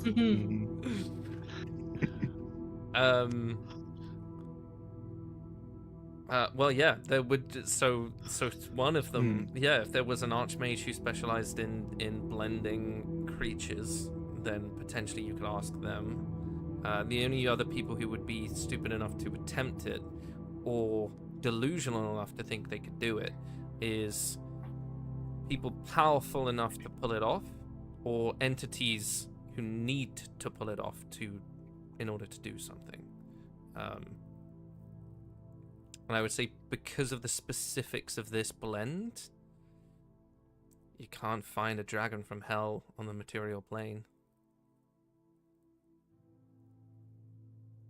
You'd have to ask someone from there.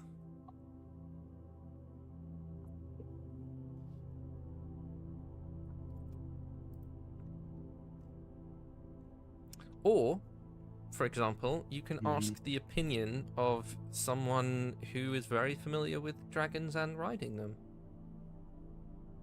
Like someone's mother, for example. Yeah, I was thinking... I wonder who. Because Vera might be the best bet. You heard it, you gotta go talk to Keenan's mother.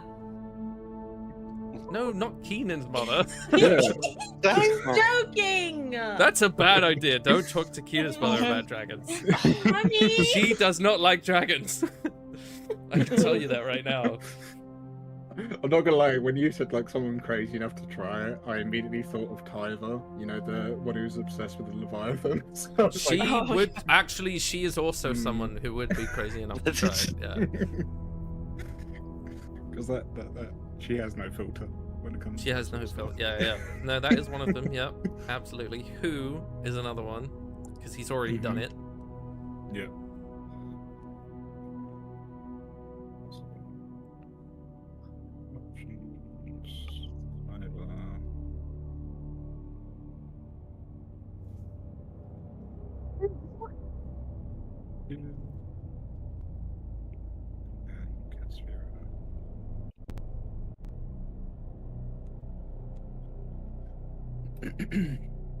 Damn. Was not expecting that much out of it. I'll be honest. Well, I guess I'll just have to talk to Zeph's mum when we get to that and go from there. There's a little side project in between because I'm like midway through making the Steel Defender. I'm gonna try and imbue the orb into the chest plate of it, so we can keep it secure and use it almost like a bodyguard sentry, but for knowing to check in as well. We want to try and work out how to like fuse it together, so we don't accidentally touch it.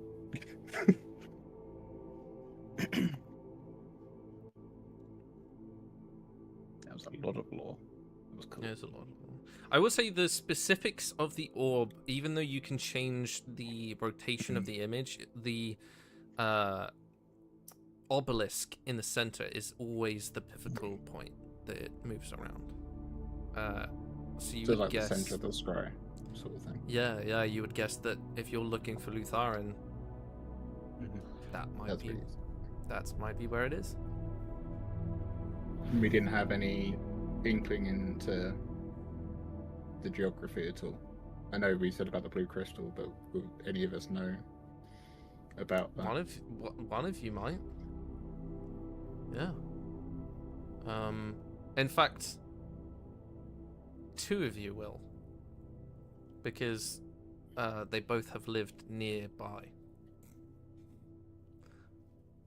Nim and Keenan. I was gonna say, Yeah, am I Nim one of those Keenan. people? I will say that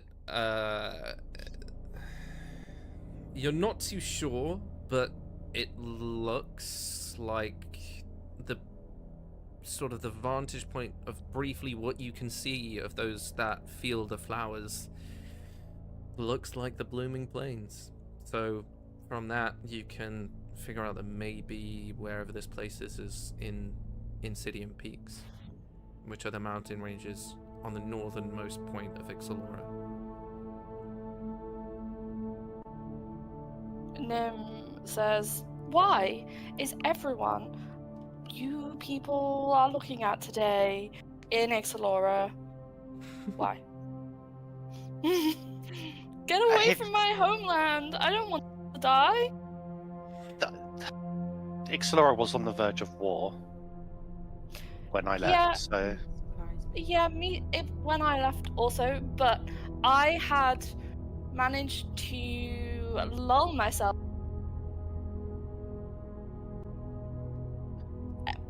Don't get me wrong, I don't want to go home at all, but we might have to.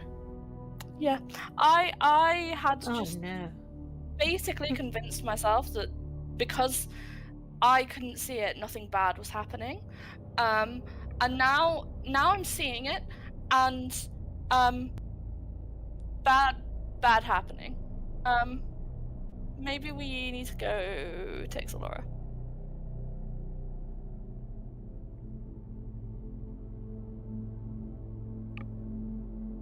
Okay.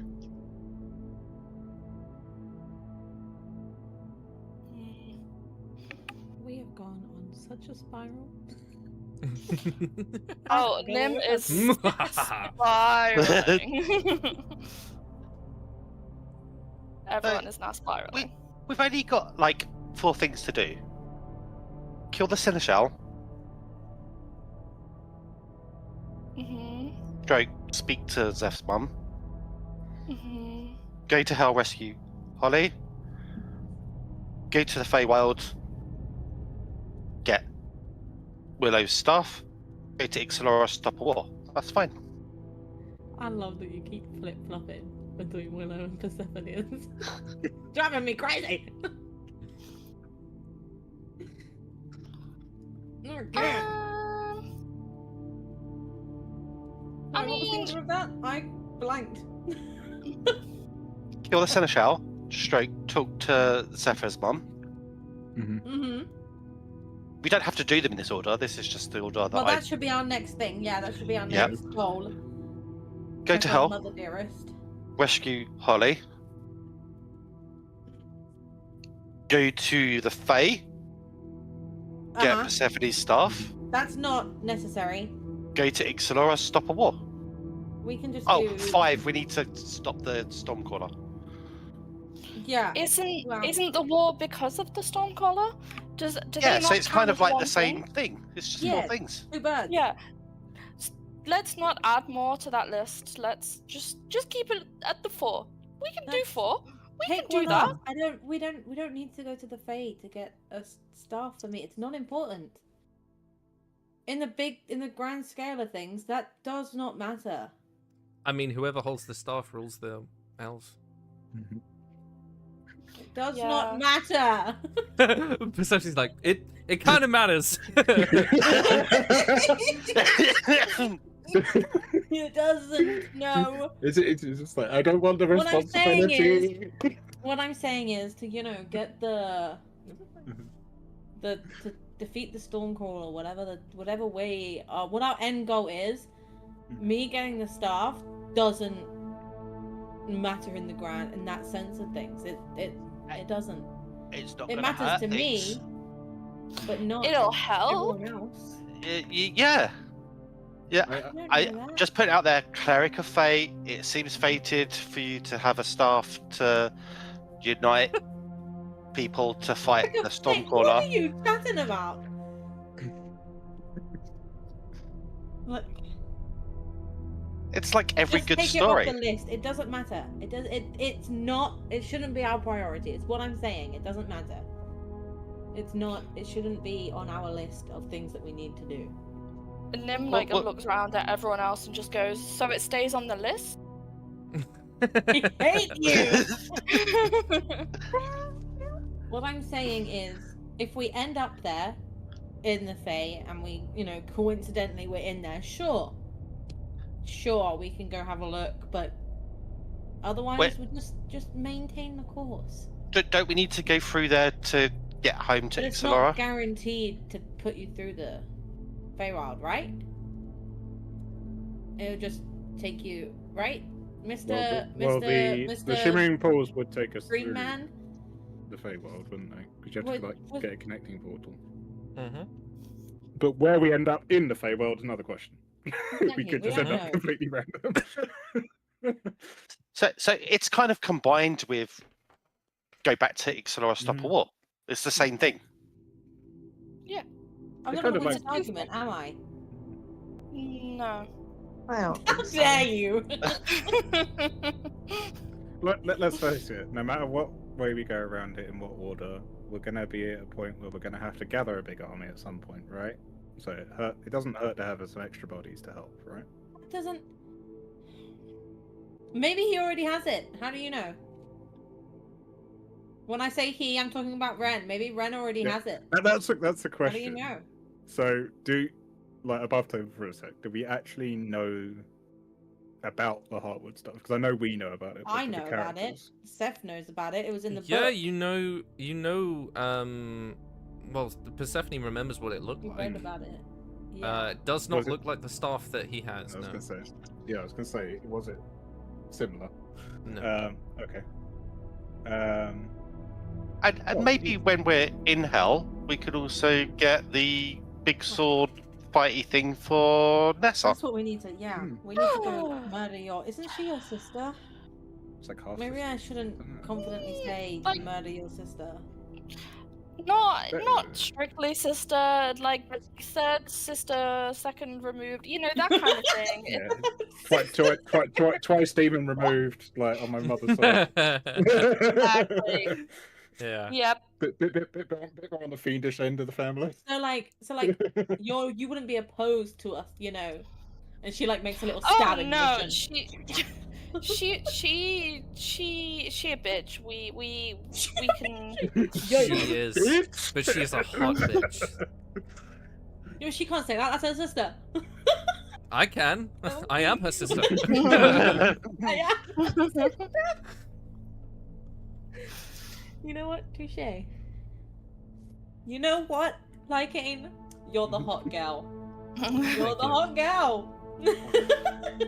You're all of the hot people. Okay, yeah. We'll maybe if we can find your sister and give her a little. She makes another little stabbing motion. Like she's shanking someone. I like this new side of you.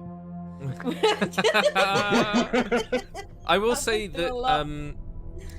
to add to sort of like the druid side of things, the type of staff they wield indicates how high up they are in the sort of authority wise. So the more noble, quote unquote, in terms of druids, the cooler your staff essentially. So Ren has a cool staff because he is an archdruid, but the heart of the wood is meant for the leader of the druids of Kaloria, so he doesn't have it. It's whoever has it.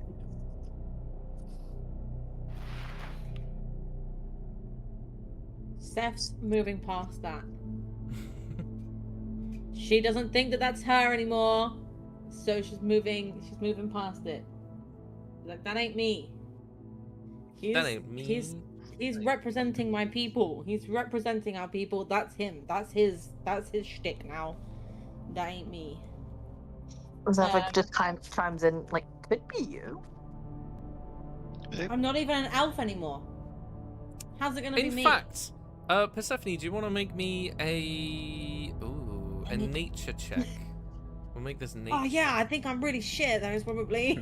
I I got plus nothing because it's descend out and intelligence. then you return back to it. Okay, I said I was really shit. Okay, and then I rolled a 19. Boy, I got plus wow. nothing though, so. Wowie. It's just a flat 19. Whilst he may come from the blooms, which typically were the circle of stars, the armor that he's wearing is not one of the circle of stars. What? Whose is it? Would I recognize it? That's what I'm trying to think, because 19 is so high.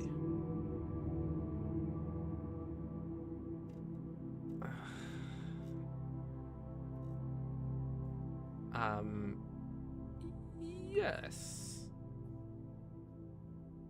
Yes, I will say you do recognize it. It is almost, it's confusing to you, because it looks like he is wearing Circle of the Moon attire.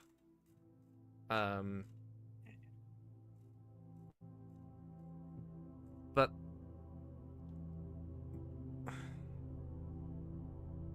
Kanathar, can you make me a history check, please? Oh no. Well, history I'm actually pretty good at. Our paths are colliding. Once again. You're like, my history's pretty 19. good. It's 19. 19. What you say now? His armor is a Circle of the Moon, which typically are more, as you all know, typically the Circle of the Moon are a more ferocious form of the druids. They are usually the frontline people. They are typically fighters and warriors that take up space on times of war. But what confuses you, Callan, is that whilst he's wearing Circle of the Moon attire, dangling around his neck in a pendant is essentially a token that initiates you into what's known as the Circle of Dreams, which is a druid's. They were druids essentially formed to help combat any nightmare that made it out of the dreaming into the material plane. So any form of corrupted monster that made itself onto material plane, the Kalashtar would inform the Circle of Dreams and they would go out and find them. So essentially, rather than being of the Bloom's discipline of druid, he is in fact a blend of two other entirely different ones. So he would not lead that particular circle. He would lead a different one. Bit of a bitch.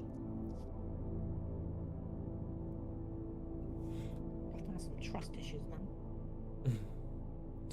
now. And I would say that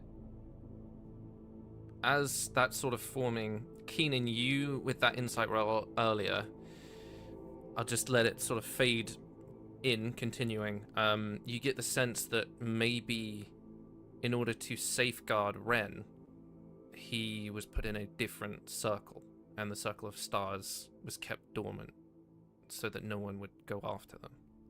So Ren was probably brought up in a different, in a different place, so he would have learnt different things. So yeah, witness protection. He was in a different land. He wasn't even in Kaloria, you would guess.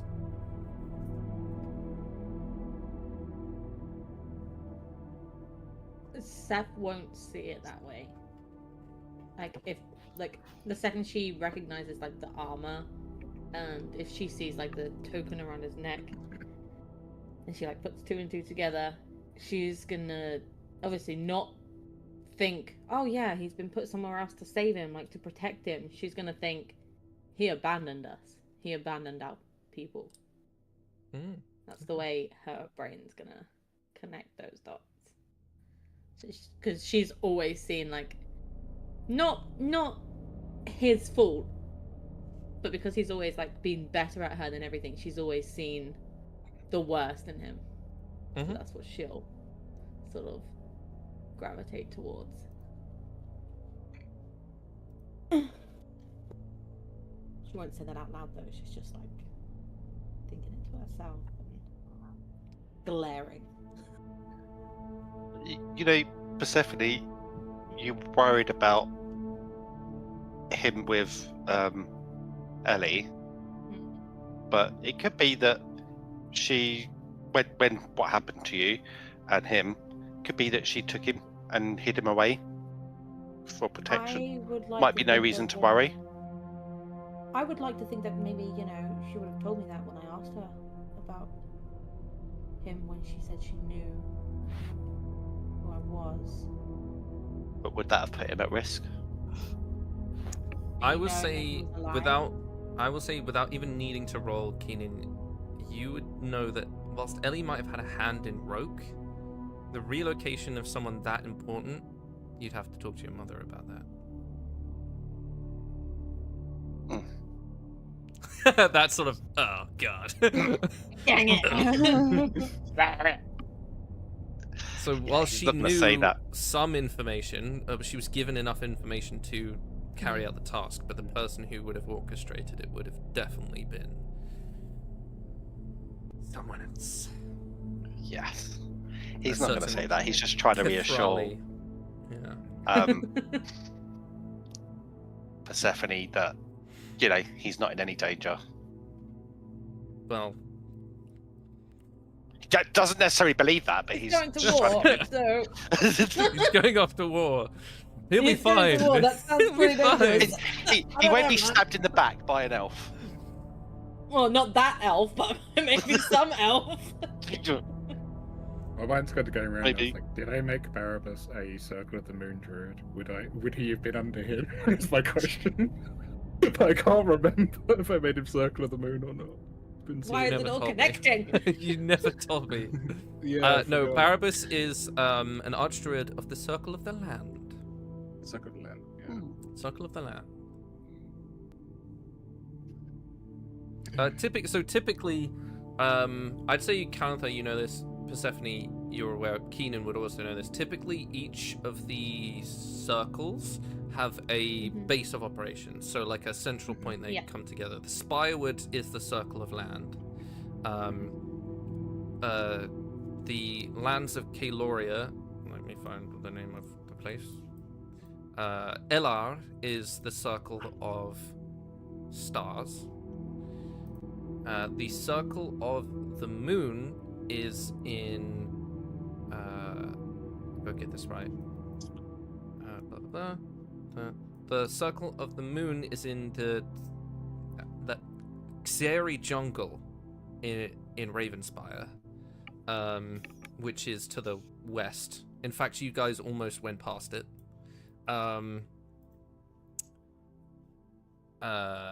Circle of Dreams doesn't have a central base because they're all over the place. And then I've got to remember all the different. The last one, which I can't remember the name of. I don't even think of it off the top of my head. Circle of Stars. The Circle of the Wildfire is in Tazizrela, which is where Bellini comes from. Hashtag Saturday's group. When did you say that was? Sorry, I was. Tazizrela in Cyrusia, or Cyrilia, as you guys know it. Circle of the land is in the Spirewood. Circle of the moon, blah blah. Circle of the shepherd is in Sultharis, where you come from, Keenan. Got ya.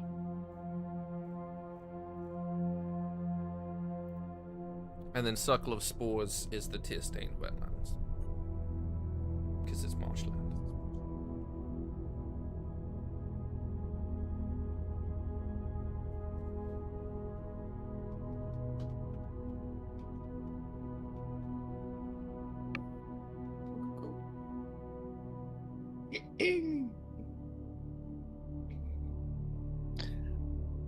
Kozar, do you want to get in on this? Do you want to touch the ball? Ooh. Passing it around like a peace pipe. But, I don't know if that's the kind of balls he'd want to touch. Sorry. You see, Kozar like folds his hands, making sure to keep his fists clenched. I'm good. Got something to hide. Yes. Huh. Irony's not lost on me. I just didn't want you to feel left out, like the rest of us are all kind of interconnected. That's a question I He's don't need connected to to answer. me. He's connected to me. And if he ain't, he will be later. Bow chicka bow bow. Woohoo! Sorry. You shut your dirty little mouth. How dare you?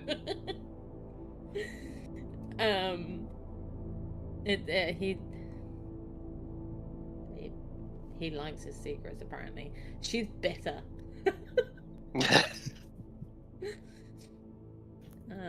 Oh no, it wouldn't work.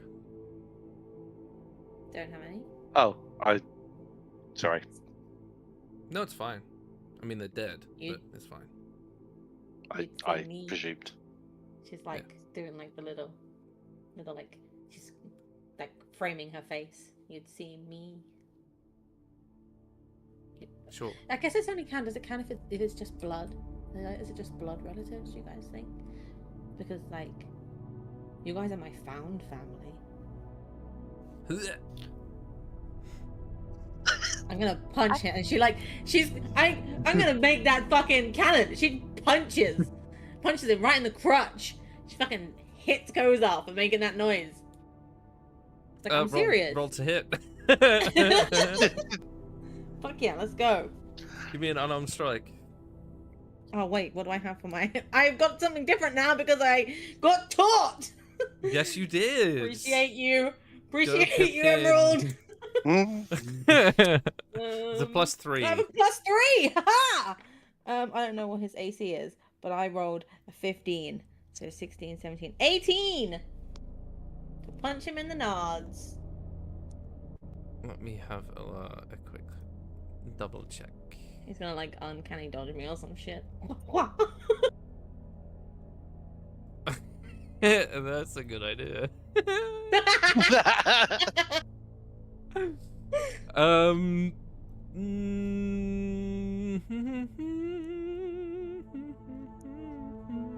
You're just being bitter.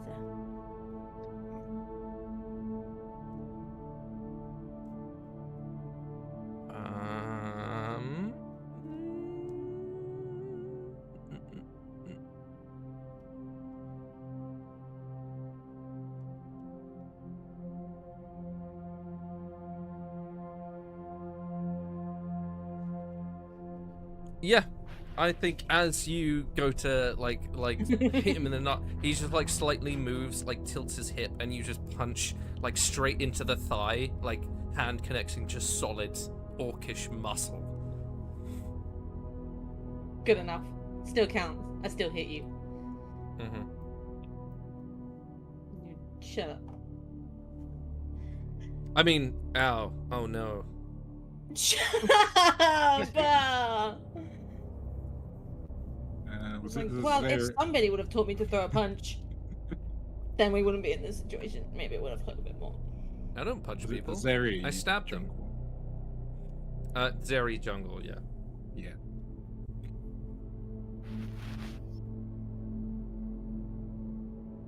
Are we done with this then? Can I put it back in my bag? Unless Nim wants to give it a crack. since we're just passing it around like it's a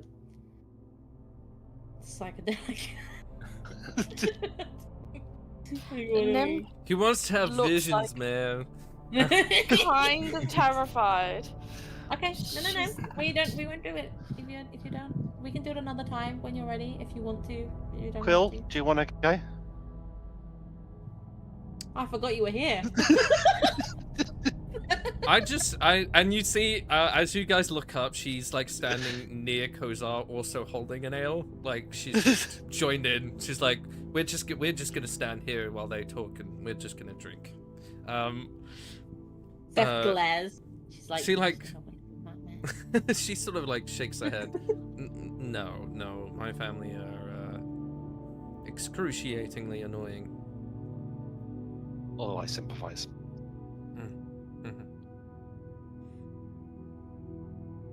Especially my wife. What? Hey, that's me. Hey. Actually, I think he was talking about me. Just saying. You are gonna get another punch. I'm not gonna hit you again. And this time, I won't be so nice. I'll hit you with an inflict wounds. I'll make it hurt. You could try. She's gonna not to do that because she's not that evil. She is, however, gonna take the crystal ball and the orb and shove them back in her bag and be like, "Screw you guys, fucking assholes." So put it on and just like cursing. She starts cursing in Elvish and then in Infernal. As you like go to put it in your bag, you just see Callum just like reach out, just like I wanted to try. Oh. She swats him and then she starts cursing in Druidic too. Zephyr, who understands a lot of the languages. Yeah, there's just I'm not- a cacophonic stream of just outlandish curse words. Zephyr's Do any like, of you know I'm- Druidic? Like, is it a language or is it like just in written? And mine are Celestial, Common, Quarry, and Sword. Zephyr's just You like, won't understand anything I'm saying. I'm not gonna translate. You guys can probably we can pick up Get some the vibe. context cue. yeah. Steph's been through it. She's like in her chaos era. So, murder. Chaos. Assassination. Come on. Bit of a let's give it callback. the proper. Let's, give it some class. Yeah. I agree. We're not just We're not like murdering she's for got a no point, reason. right? Yeah, we're not like some like weird people on the street murder. We're not like serial killers. We're Speak for yourself. assassins. What? Huh? What? What the fuck did you just say? Just Don't know what you're talking about. As that's going on, you just like Callum just like gives Keenan like a side, like a fist bump, like trying to be sneaky about it.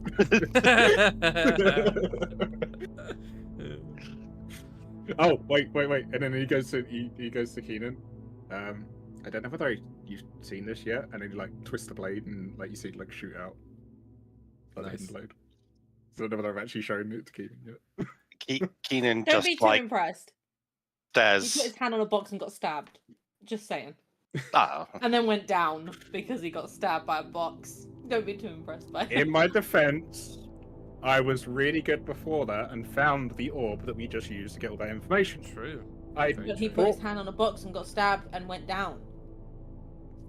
That's all I'm saying. She's just ripping on you because you face bumped him being a murderer. it's okay, Callan. I went on a rescue mission and died. Also true. Getting stabbed Stop isn't that saying bad. that. I'm so sorry. I feel so bad. Before we like move on to the next bit, I'll hand Quill.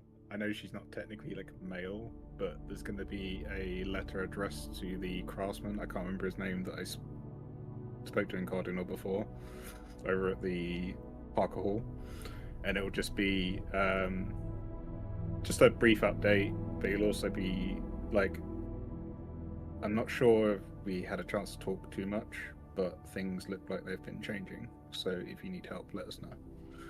And then we'll ask Quill to pass that on. As things are probably going to kick off pretty quickly around the city. Steph's gonna look at Keenan and say, "You ready to die again?" Yeah. Yeah. But I'm here this time, so, you know, maybe not. Maybe being the key word. I mean, I don't know. I don't remember much what it was like. So, yeah, whatever. Apparently it hurt us a lot more than it hurt you. I mean, I could have hurt me a lot. I just don't remember. Honestly, let's keep it that way. It's like, you know, that ceremony that they put boys through when they're little, No, where they chop the skin I'm off. not a boy. What skin? She doesn't know. Oh, Yeah, you wanted to have this My conversation. mind went to a You completely want different place then. I was this thinking like Witcher trials, you know, like when they threw him in the woods with the wolves, and you went straight to that. What are you talking about, Keenan? Damn. I don't know. I'm not a boy. But- I don't know what you mean. So some You wanna have this religions, conversation? I thought you would know Do this, it. because some religions, they oh, What about me? Kozar, Because you would you thought that I'm a good cleric. I'm religious. no, we won't get you to demonstrate now. I'm Ask sorry. Kozar later. There's a minute where it- Kozar's like nodding, and then he's like, "How does he?" Never mind. How does he? We need to It move doesn't on, matter. bro. It's just a ceremony where they do some surgery, and apparently it's really painful, but no one remembers it because they're so young. Right. And they skin you. They just Sounds remove a little bit horrible. of skin. Sounds traumatic. It does. I guess it would be if you remembered it. And you Again. don't remember it happening to you, Keenan? How No, old are but- you when this happens? Is it like, are you like a child? Well, I remember But a lot for- of my childhood. most Like it's like baby? it's when you're a baby. Who remembers being a baby? Exactly. But some religions are a bit weird, and they do it when they're older, and so that's how we know about that it's painful and traumatic, because those guys remember. Right.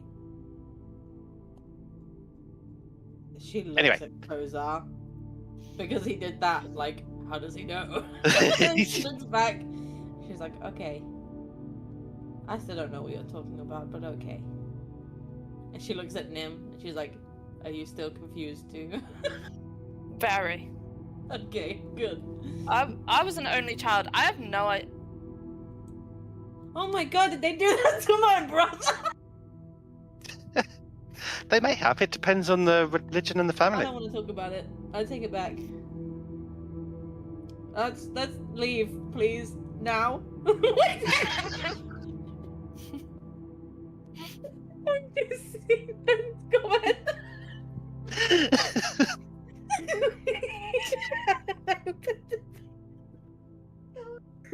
It's just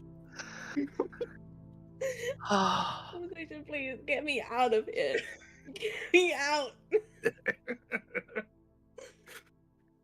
At this point, Steph's packed her shit and she has no idea where she's going, what she's doing, but she needs to be out of this room. She's gone. She's just Yep. walked out. Okay. So Quill leaves you guys. Tells you to wait a little bit before going with the captain to the palace. Informs as she leaves, she said that she'll inform the captain where upon to sort of take you guys, and then as you have that time to sort of reflect on everything you've learned, it slowly comes upon that time, and as you leave the axe and anvil, the guards are still standing there. The captain stands up from where he's been sitting, just looks at you, Keenan. Oh, are we ready? We are indeed. Right. We have our papers. Good to go. Okay. You watch as he leads you back up to the palace. So up the sort of the thunder steps, those massive stone steps.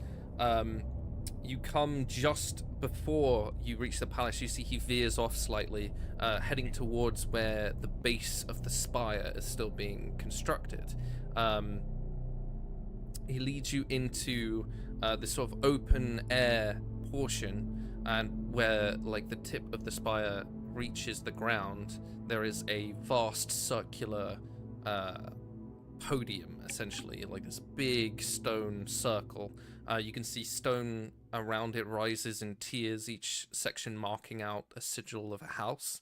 There's light that filters down from a big mirror in the center, and it casts that very like pale beam across the chamber. You can see all around there are dwarves seated, and then sat up at the highest seat in the sort of central position is the king. He looks a little ill, to be honest. He's kind of pale, seems to have wasted away a little bit, and standing in front of him on his own podium is the seneschal, sort of hands behind his back, very immaculate expression and appearance of his attire. You can see there's still a couple of noble houses filing in one by one, taking their seats. You watch as the captain takes you pretty close to where the sort of central throne is and indicates for you guys to take a seat. And as the sort of hustle and bustle and the talks seem to shimmer down into silence, the seneschal's like strikes a massive stone hammer against the side of the podium.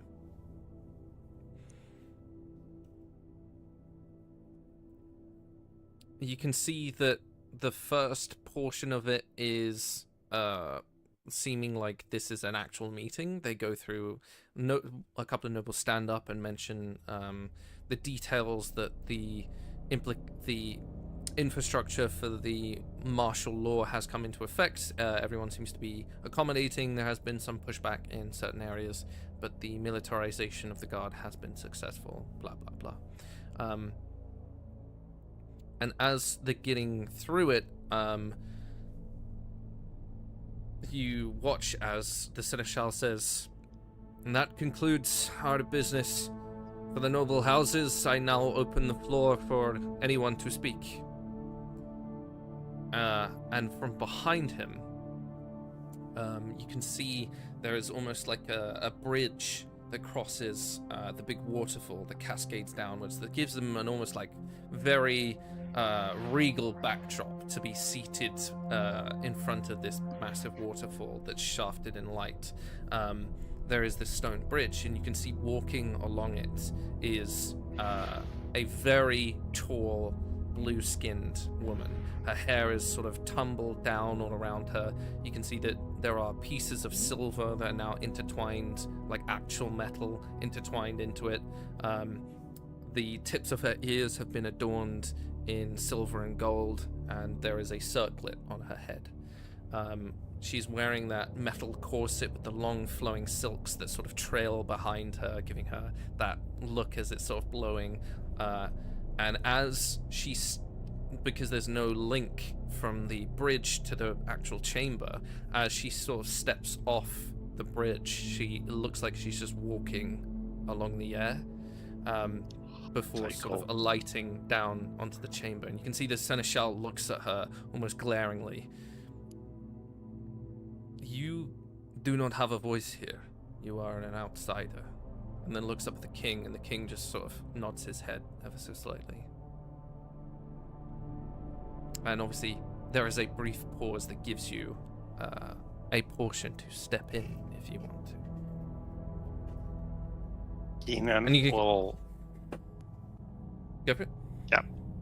Keenan he will stand up and, as a well-practiced bard, will throw his voice so that it carries across the hall, clear and loud.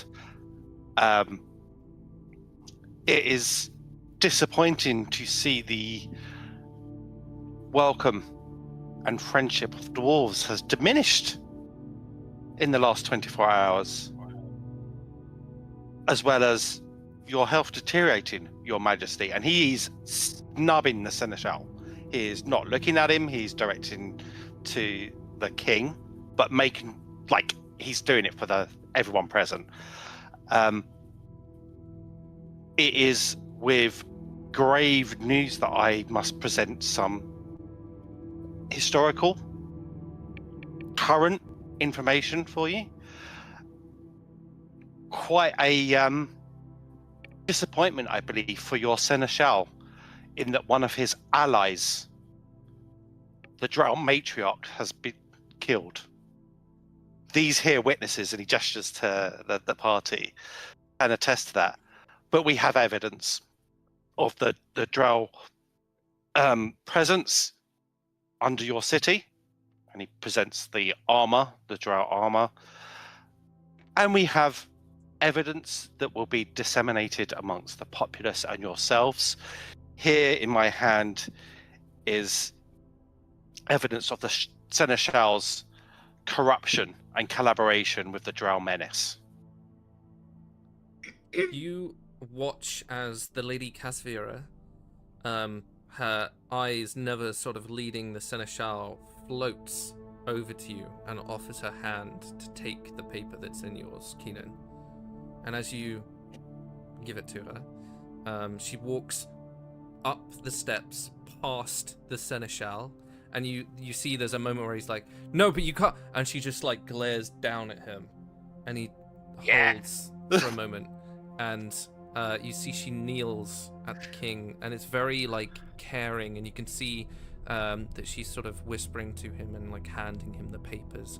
And as she's doing that, you can see that there's a little like flicker of pallor in his skin, and he very slowly is beginning to like look at the papers, and so that gives you a moment to keep going, essentially.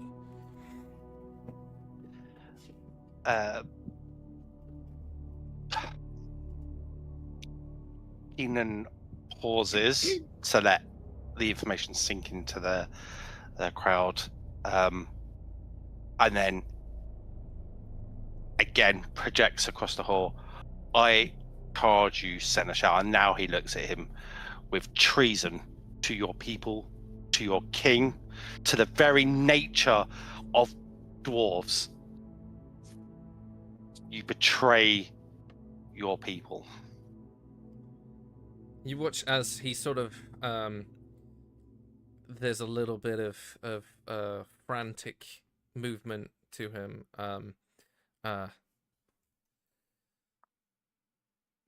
You have traveled far.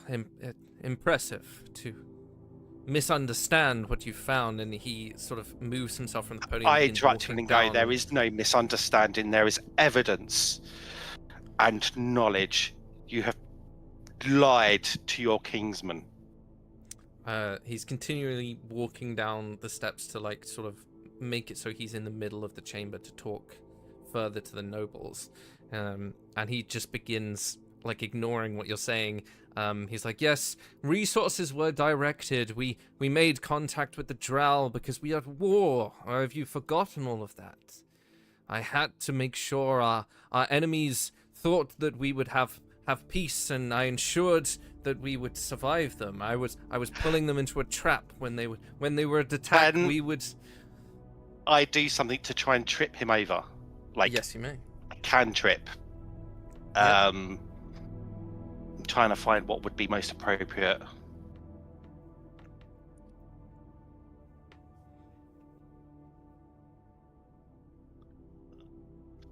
While he does that, now that we can see the king, without getting like a better look, obviously, can we see from here? Like, do we recognize like what actually ails him? Like, does it look like he's been poisoned? Does it look like Do you want to make me either a medicine or arcana check, please?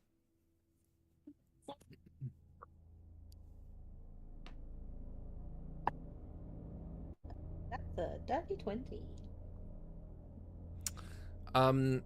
It's not poison, it's definitely magic.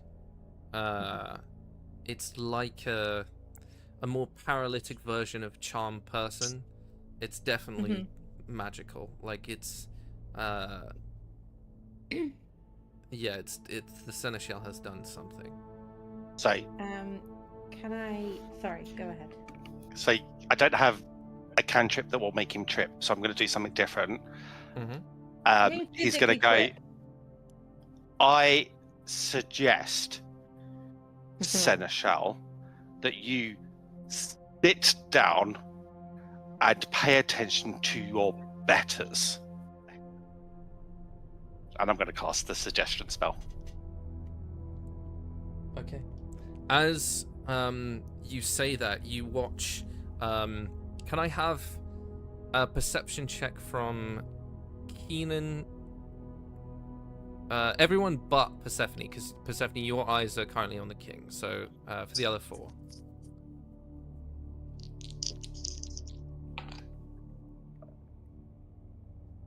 $16 for Nim. Okay. It's 8 from Keenan. 22 for Zephyr. Okay. It's an insight, yeah. Perception. The perception, sorry. So that's a 22 for a nat 20.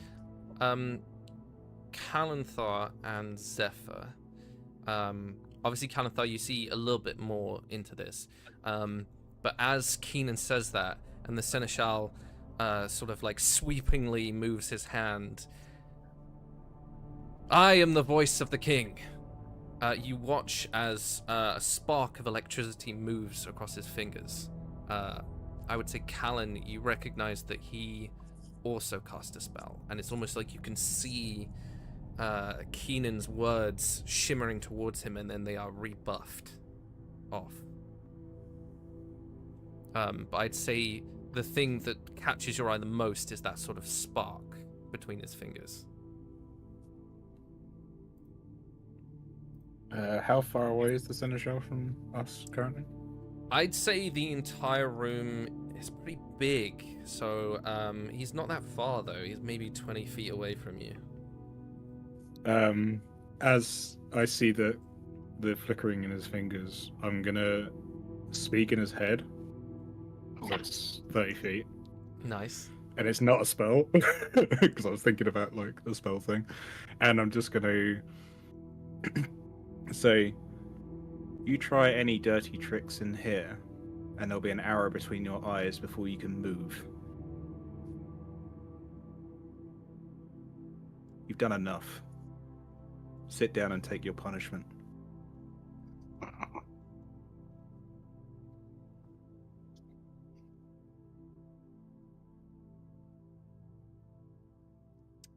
Hoping that trips him up, because my intimidation is terrible. You see, he sort of continues, and as he's talking, Can Seth interrupt him this time? Sorry. Yeah, sure. She's gonna obviously stand too, and she's just gonna say, I heard your healer and cleric is less than capable. Do you mind if I go as a cleric myself? And I helped bring this one back from the dead, and I've healed my team more times than I can count. Do you mind if I go take a look? After all, he's the king, right? We want what's best for him. And to help her with this, Keenan will go, consider it a gift from my people, and it would be rude to refuse such a gift. Just trying to give us some help. You see, he He sort of moves his hand. We are dwarves. We have no need for outside influences in our country. And you see like dwarves are beginning to like sort of bang on the steps, and there's like a rumble of agreement. I'm not here to influence your country. I'm here as to he's save talking. your king. By all means, their so-called clerics can try. Be my guest. And as he says that, Callan, you watch his eyes move to you, and in your head you hear, I would stay out if I were you. Seth doesn't know that. She starts walking towards him. She's going because she's like, okay, cool. He gave me permission. I'm off. And then she's on the way. She's gonna be like, well, I mean, I can already tell that it's magic that's hurting him. Lies. You see, that's all they speak. Just simply lies.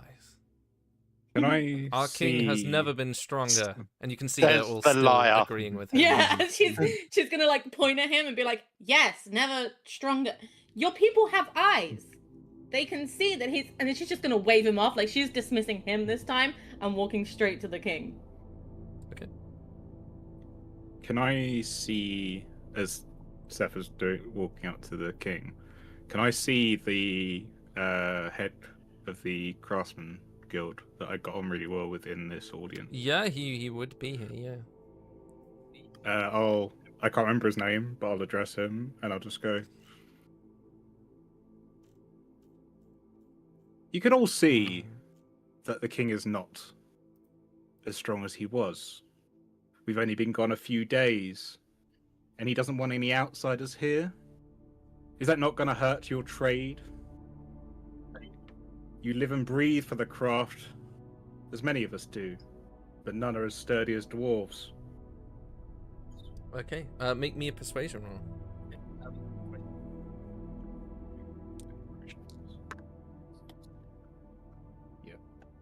Oh, crap, I lost my D20.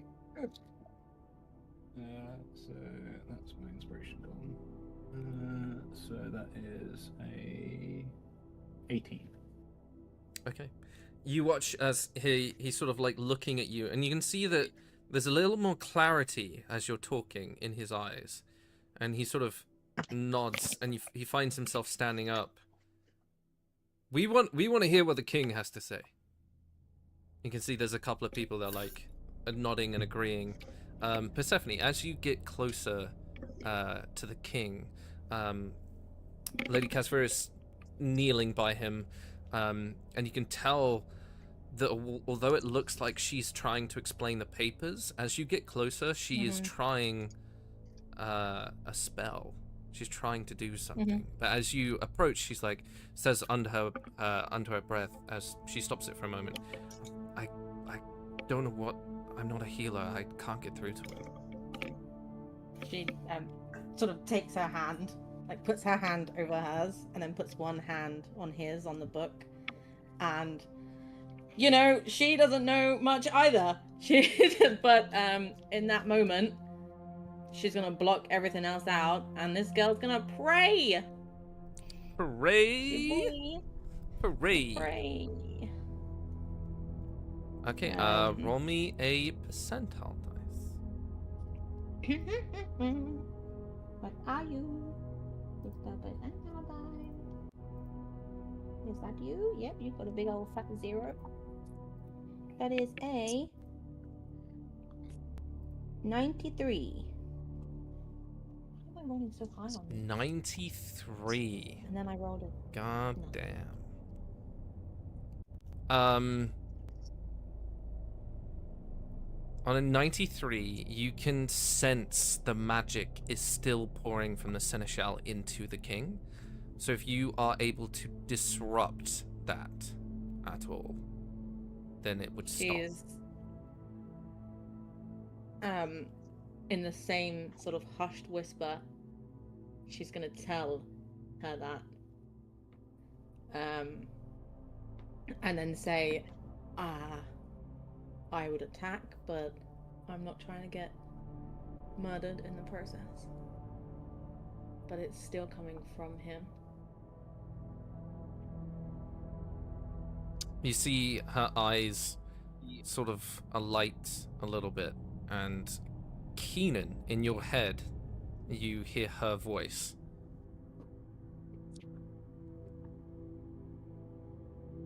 Can you get into an argument and hit him?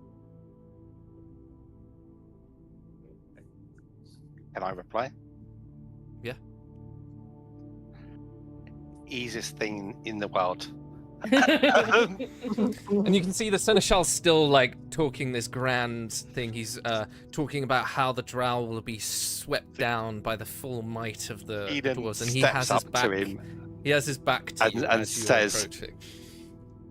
"How dare you ignore one of the nobility?" Pulls out a glove from his pocket and slaps it across his face. Yes, perfect. As you slap him, you can see, you can see that for a moment his eyes once again have like this gold sparkle to them, and they flicker out as he is shocked by that. You watch as Callan, you can still see the magic sort of still forming between the two. It like sputters out, and the king himself sort of regains a little bit of pallor, and you can see like he's now looking actually at the papers and reading them. The Seneschal's Keenan's going to continue. I challenge you to a duel for your arrogance and rudeness. Okay, yes.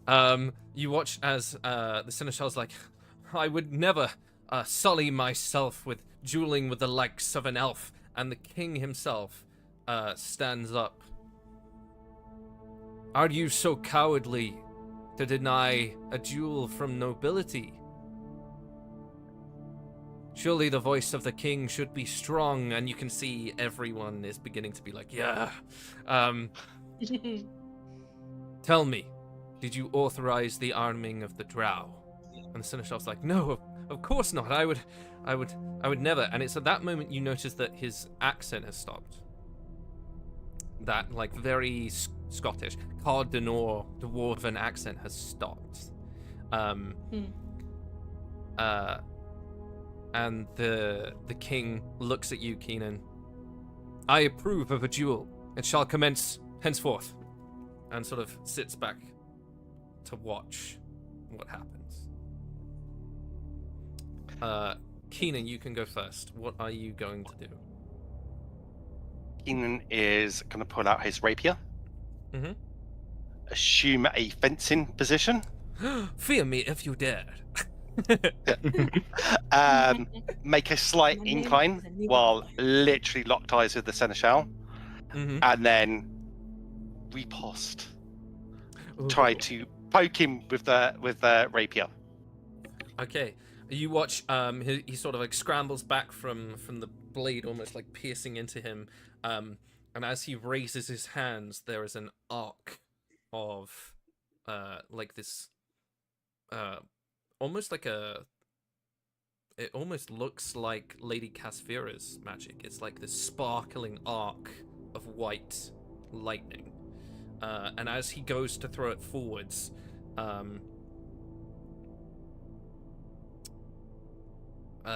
like it like this massive forming ball of lightning at you. You watch as it leaves his hand, it goes to sail towards you, and then sort of veers off and sort of hits a column of stone off to one side. And you can see that at the top, Zephyr's mother is just standing there, sort of just shaking her head ever so slightly. You can see one hand out as she has pulled the magic away from you. Without even needing you to do anything, you watch as like a hush of boos and like hissing echoes across the nobles of the seated dwarves.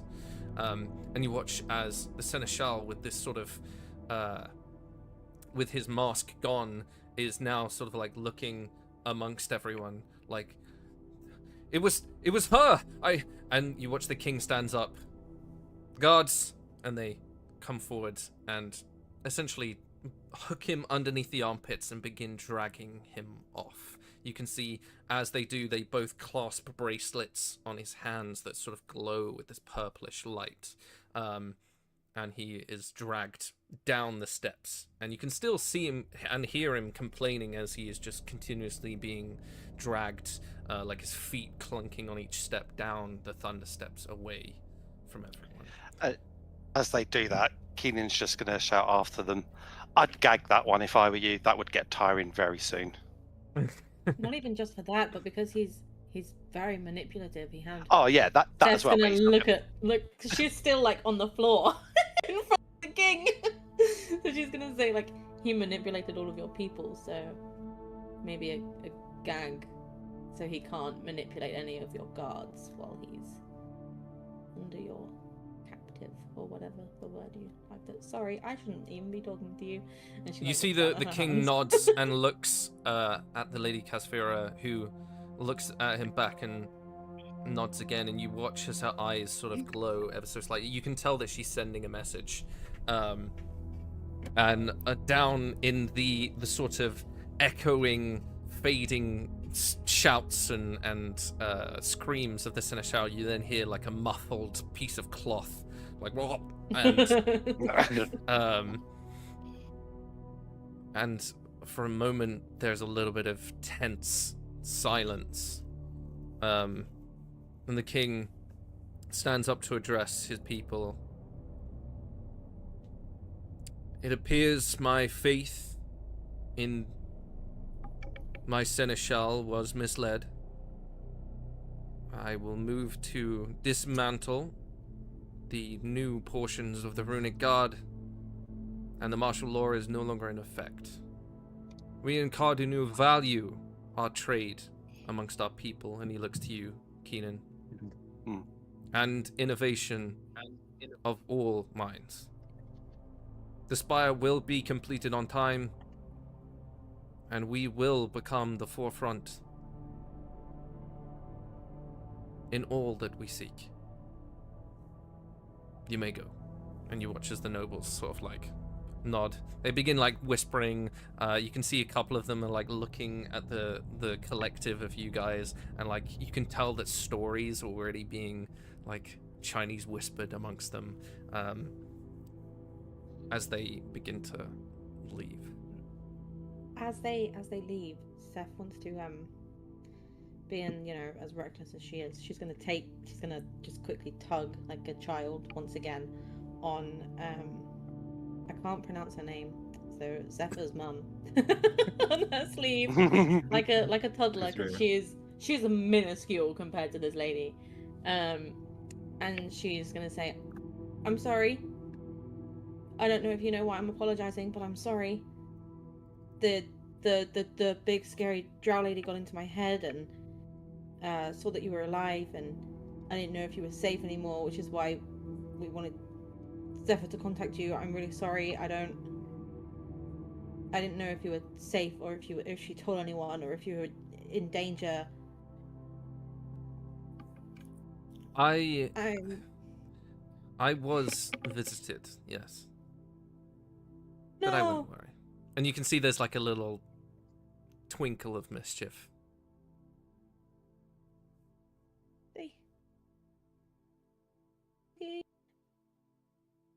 I don't know what that means, but I'm still sorry. Darling, they're dead. Oh, but okay. She didn't like send one of like the triplets, did she? There's like a quizzical raise of the eyebrow at you. She has no idea what you're talking about. Oh yeah, she wouldn't. Okay. Just be careful. I don't want you to get murdered by a drow because I did something stupid.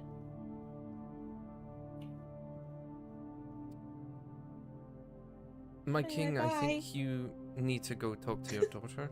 Make sure she knows that you're okay. And he's like, "Oh yes, I should definitely do that. Yeah." And begins like awkwardly making his way down the steps and then sort of strides off.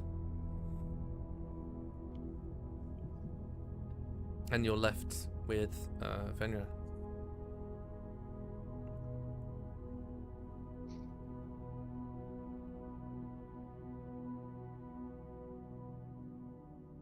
I have questions, but mine can wait. You watch as she's like looking at Persephone to see if she's gonna spiral anymore, and then seeing that she's not, sort of alights and doesn't even walk down the steps. She just kind of floats down to Zephyr. And as she's doing that, her form once again moves back down to be of a form that is not too intimidating. Like only 6 foot, you know. Well, for some of us, that is still intimidating. Yeah, exactly. And then is next to you now, Zephyr. Zephyr just like immediately just kind of pulls her mum into a hug and just like buries her head into her mum. Show her the dragon. Go. No, she's too busy just like crying. Yeah. No, that's literally what Seth is saying. Seth is in the background. As you pull into a hug, you can see she just returns it, ever so slightly kisses the top of your head, and then it just lets you until you are done.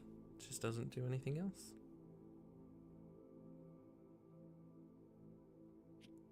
Bold of her to assume Zephyr will ever stop crying. Zephyr just fully just sobbing. Seth's gonna start ferrying people out so that they can have this moment on their own. She'll just start grabbing everybody's hands and pulling them out of the room. I imagine at some point, there's a little like dragon head that just pokes itself out of the bag. Oh, that's so cute. Is the bag on your back? I imagine it to be kind of like more of like a satchel, like a messenger bag. Yeah. Oh yeah, I got you. Like over, yeah. So it's always as you guys are hugging, there's once again that sort of weird rumbling, chirping noise, and the flap of the satchel's like pushed open, and like the little head pops out, and you see as your mum just like looks down, like oh. Zephyr's just like surprise. You're a grandmother. I didn't know that. This is fantastic, Zephyr. Why? We might have run into an old friend of yours, another dragon, an older dragon, Elthrix. Elthrix is still alive? Yeah. Oh my god. It's obviously a bit difficult for him to kind of make it into the city. Probably would cause a lot of drama. Yes, that's probably not the best idea. Yeah. But I told him that I would let you know where he is. I appreciate that. I will and you can see there's like some joy returning to her face. Now that less than desirable man is gone, I might be able to risk stepping out the city to see if I can contact him. I think he'd like that. I think I'd like it too. Who is this? Have you named him yet? Yeah. And this is where my brain is dead and I've forgotten what I named this dragon. Ether. Aether. We were all Ether, on yeah. it. Yeah, Ether. Yeah. That is a very apt name. I see he will be well suited to you.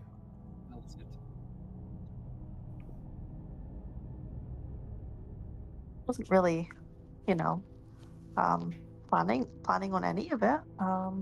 Just kind of happened.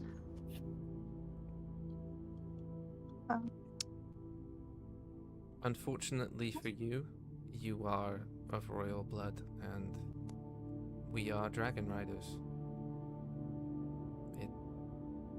If it wasn't going to happen now, it would have happened at some point.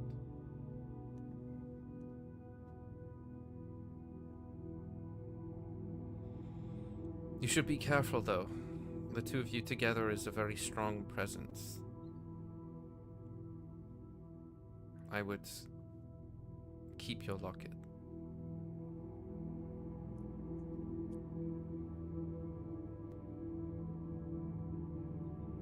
I will.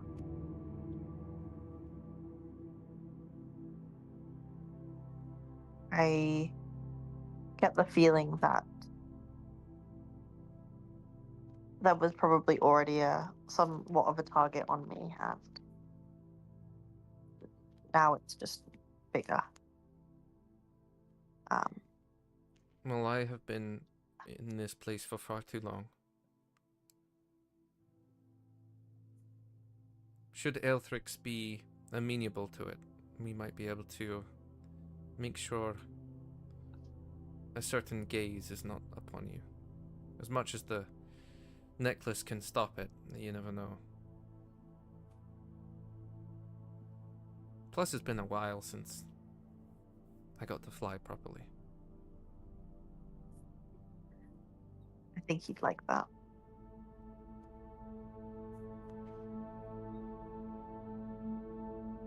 What are you going to do next?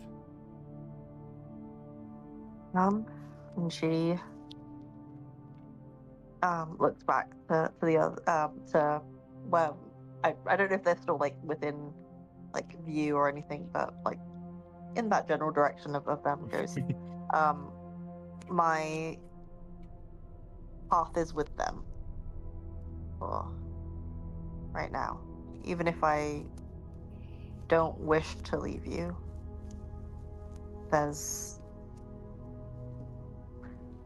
I wouldn't be here if it wasn't for them, and there's a lot of things we still need to do. A lot of things I still need to help them with. It breaks my heart for you to leave, but you do need to go and do it. And I am still here, and I will find you again. Promise? Nothing could stop me. Not this time.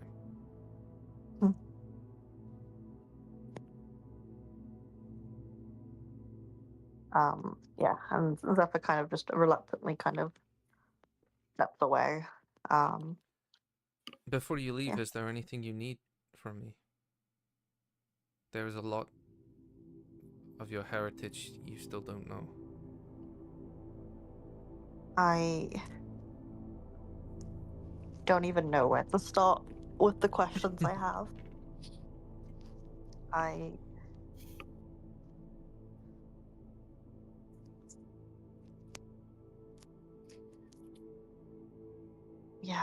just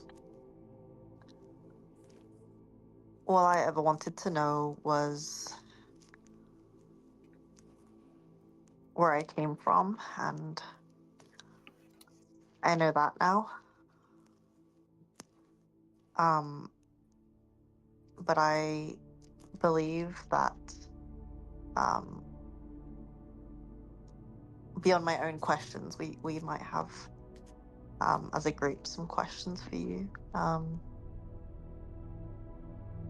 And then she kind of pulls up the ether and she goes, and I might need some tips for how to take care of this little guy. Yes, they can be a little bit mischievous. Just a little bit.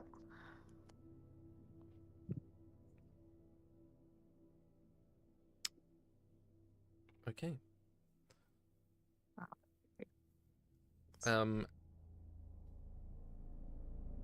Persephone, there's about 15 minutes after you have ushered them out, you get a voice in your head. You don't have to stay away. I'd like to talk to her friends. Seth doesn't register that it's her at first. Like always, every time someone's voice pops This is into her Lady head, Casvera. You there's can a little reply to this panic. message. She has a little moment of panic, and then she's like, "Her friends? Who are you? Oh," and then she just walks in. She doesn't invite the others. She doesn't even think. She just walks in, and just assumes that they'll follow her since she ushered them out. She just walks back in. She's been trying to reach you about your car's extended warranty. You to talk to you about our Lord and Savior, the Weaver. You, as the rest of you eventually figure it out and come back in, Venera gives the gesture to follow her, and she walks up the steps towards the throne. And as you guys follow her, as she steps up and floats towards the bridge, there's a moment where you guys go to like hesitate, and you feel yourselves being lifted with her. And you all alight on this bridge before you walk to the side and find yourself in a corridor that leads into her room in the palace. And you're back in that sort of very elegant, wide open space with the big balcony and the silks. And she takes a seat on one of the chaise longue, and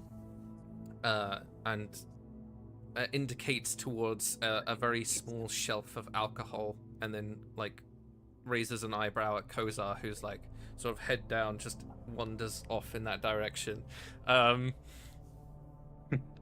then gestures for the rest of you to either sit or stand as you will. Before you, I'm told you are to leave, but before you go, I wondered if there was any more questions I might be able to answer, any resources I might be able to direct your way.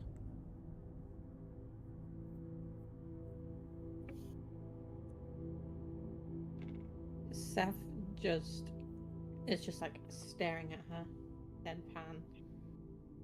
Not like in a mean way, it's just sort of like overwhelmed, and then says,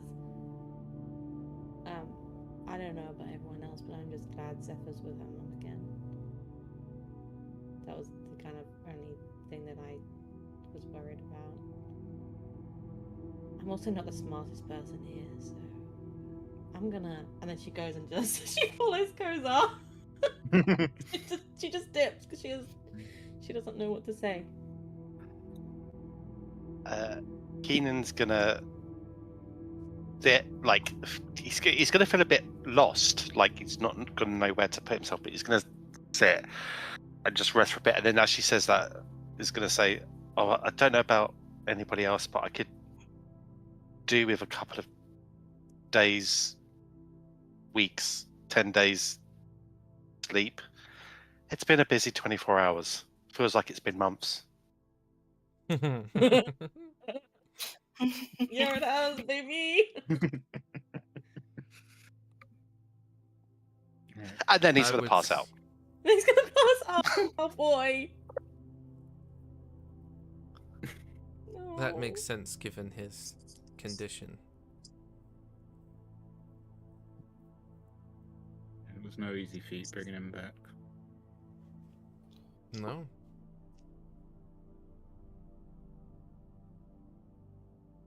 Would you mind if I picked your brain?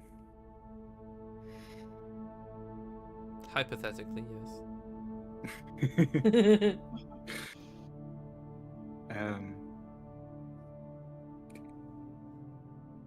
Did Persephone take the orb back, or did she let Callan take it before? Well, it's in my bag. What orb? The crystal thing that we used to look at. Oh, I was trying yes. to grab it. I don't even remember. Yeah, she would have let you have it. She was only fucking with you. Okay. Because you were like, I'm gonna take it, and she was like, excuse you. No, yeah, she would have let you. But she would have had the crystal ball. You would, because you just wanted the orb. So if you're trying to see people, sorry, you have to come and get me. I was trying to take it as a unit, like while she had it together, but never mind. I'll just explain it. That's fine. So we found this sort of like scrying orb that allows you to look into relatives. The others saw people they knew. I saw someone that looked like he was a dragon rider, like you. Clad in black armor, tattoos. It appeared to be an amethyst drake that he rode. Is that familiar at all to you? As I imagine there's not many. The person is very familiar to me, yes. That would be Zephyr's uncle. I knew it.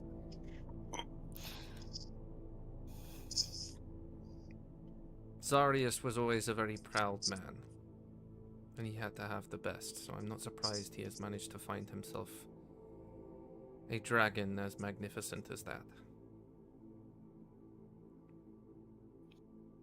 His original one fell during the sundering of the spire.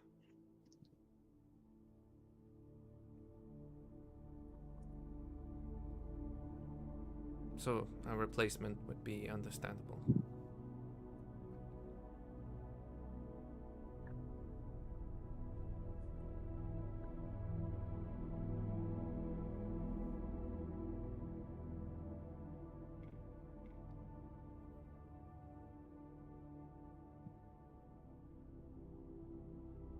There was a prophecy that appeared to be tattooed onto him. I'm assuming that's the war that's coming, right? We had thought it was the war that had already happened, but since he continued to be alive, yes, I would assume so.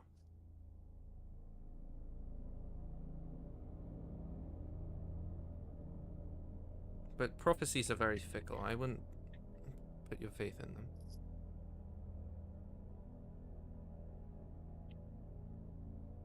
They may be fickle, but they have some seed of truth. We've seen the Elven armies gathering through the others, looking into their relatives. I don't think it'll be long. That would make sense. The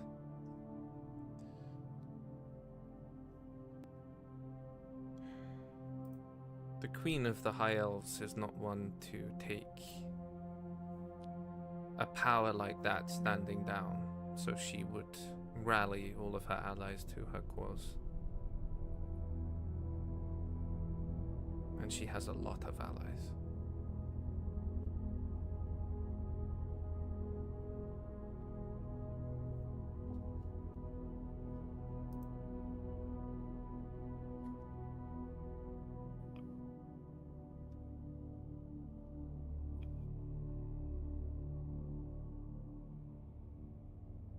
I was first confused why I saw him.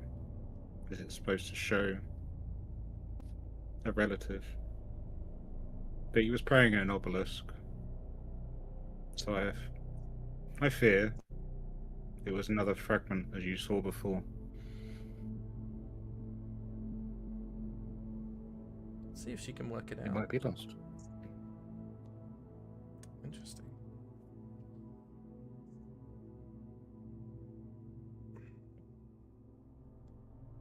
This piece of rock, this obelisk as you call it, was it white? It was white and pearlescent, I believe. That would make sense. When the spire sundered, fragments were thrown all around. But just before that, Lutharin and Brakul were the ones who went to try and see if they could help the champions destroy it. if he was at the center of the explosion, then fragments of him might be contained in their essence.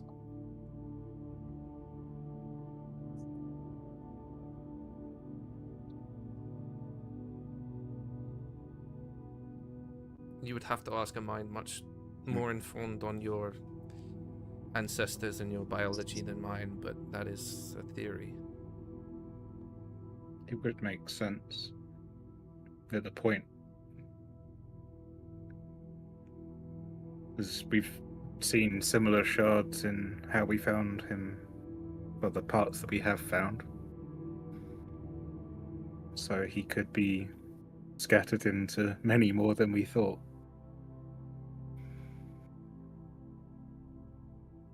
Well, there's a possibility.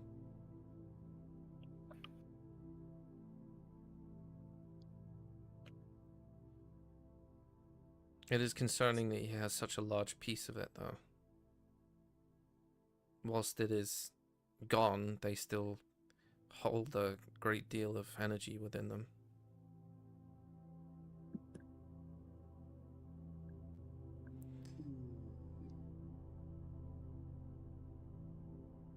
My brother was a strong and proud man, but the person he became was no longer one of my family. I couldn't think as to what state he finds himself in now.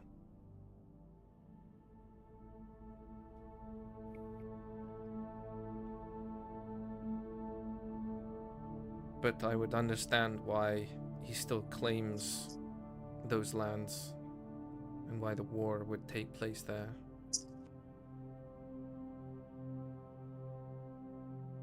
Could it be similar to what happened with Brekul, with his corruption?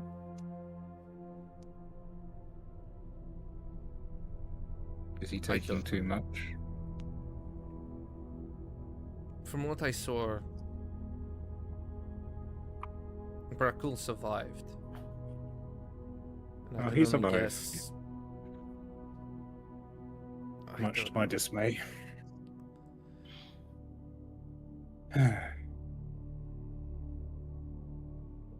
My guess would be that Zarius found him, put all of his energy into turning one of the great warriors of the Reverie to his own whim.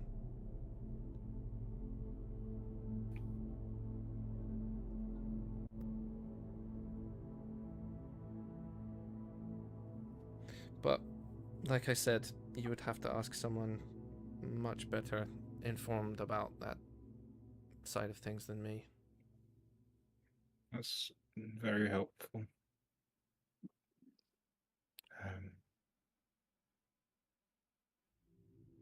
It's very, very interesting about.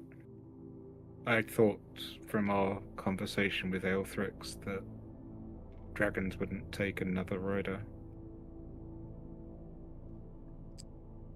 They can take riders, they just can't bond as well with them.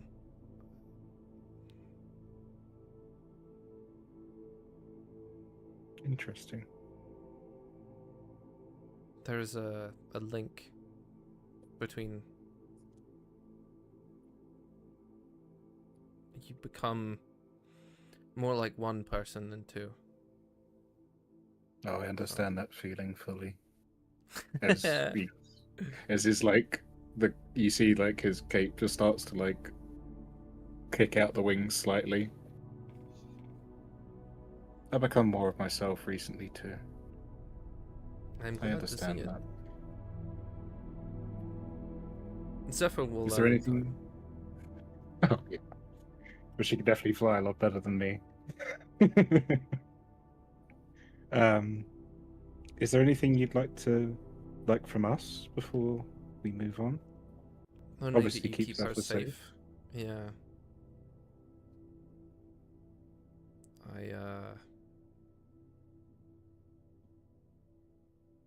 Just be careful about... Just be careful.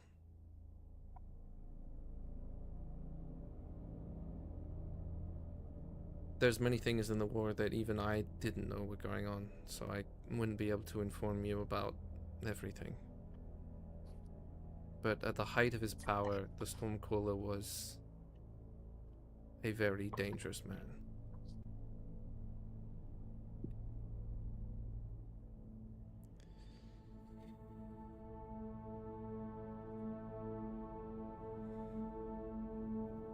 There is a river that runs from Cardunor all the way down to the south.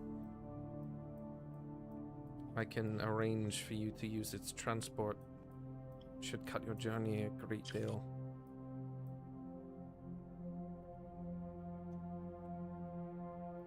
Once you reach the end of the drowning lake, there's a small village called Barkloss. You should be able to arrange for a night or two of stay before you continue on.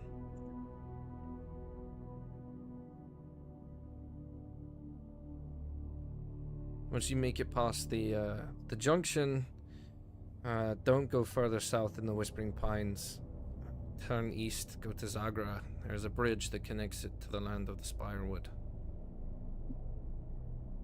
You should find yourself that way.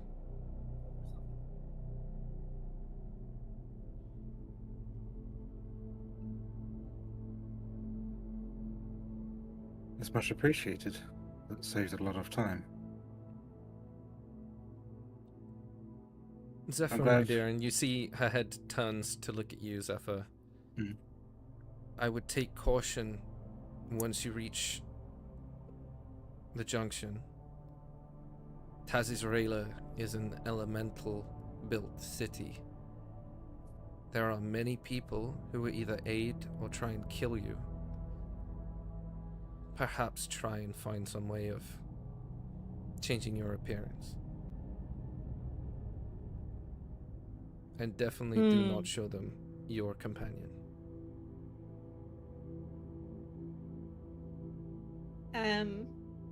Just as you say that, Seth walks back in. And she takes her lovely pirate's hat off and puts it on top of Zephyr's head. And is like, that'll work for now.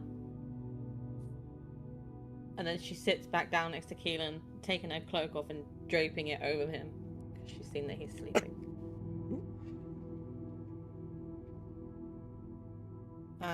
I don't even think that's in my inventory, you know, but I've had that forever. Yeah, I don't know why you never put it in there, but it is. No, I just never did. And I've had it since that first fight on the ship.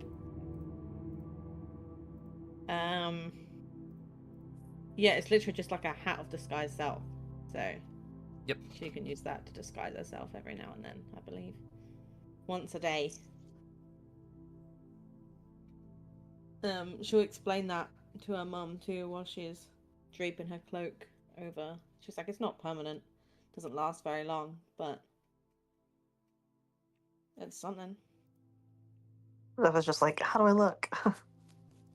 Like the prettiest pirate I ever did see. Zephyr, what image or person do you think of as she places the hats on your head? I think Zephyr would think of how she looked when she was disguised by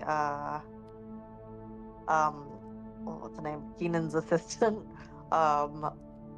When she went with the princess the first time, when the Dwarven princess, when they went through the... Yeah, so you just watch as the skin takes on that just very gentle elven tone, and sort of shifts over, and her hair turns a different color, and the hat obviously disappears. It's a good look. I prefer the blue, but it's a good look. It's not permanent, but I hope it helps if you... I didn't catch a whole conversation, but if she needs to be disguised or whatever, that'll help part of that, right? Yeah. Yes, Yep. the Shade Light is the monarch that rules the nearby city of Tazisraela. They are chosen from the noble houses, but a good portion of the city was built by elves and genasi, as you know, Zephyr. It may have been a safe haven for you once before, but now with everyone looking for you, I would caution at being yourself in that city. I understand. As beautiful as you are, but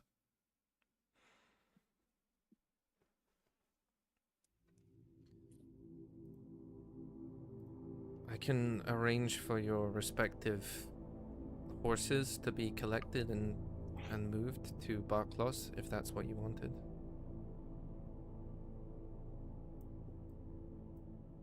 I think we would welcome that. It's been a while since we've seen them.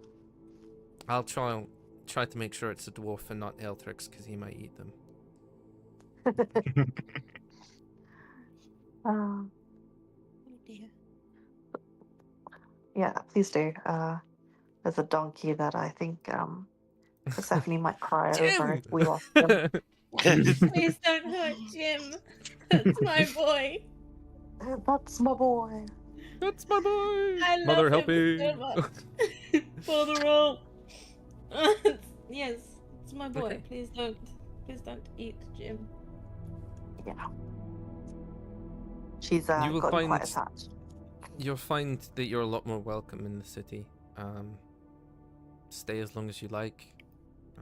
I can arrange for anything you want.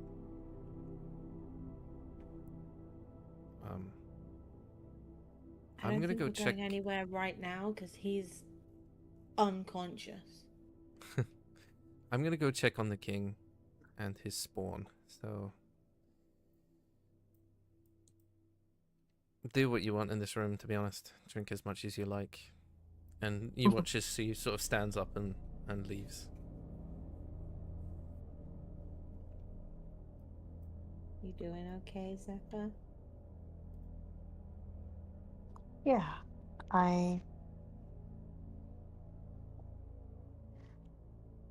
It's gonna be sad, but it's not goodbye. Let's see you later. It's yeah. Okay. As you are in this room, can you make me a perception check, please, Zephyr? Yes. Rolling decent perception, and watch me now crash and burn.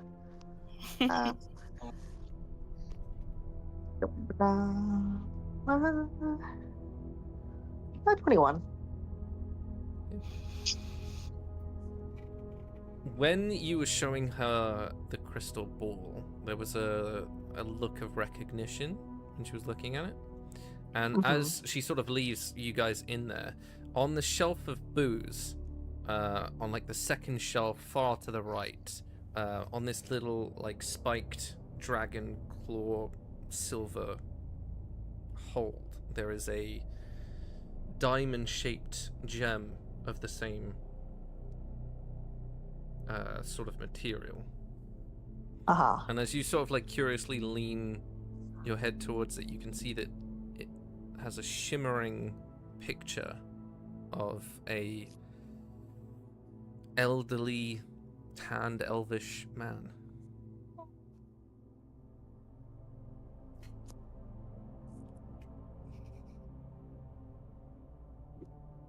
I think Zephyr would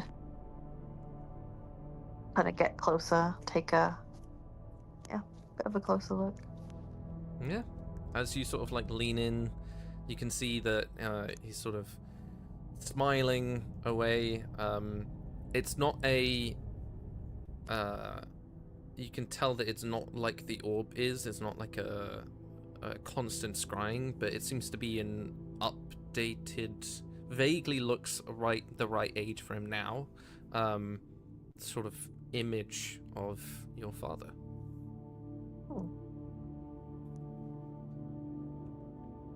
You see he's like standing there smiling in his apron. You can see like there's a bunch of different beautifully carved pieces of wood to the side of him. He just looks happy. Zephyr, with like seeing that, would just kind of smile and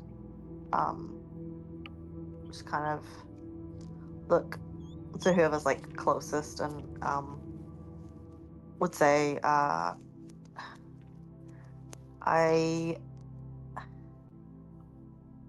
always wondered about the kind of person she was, and I think also about whether she ever thought about us, about me, about him, and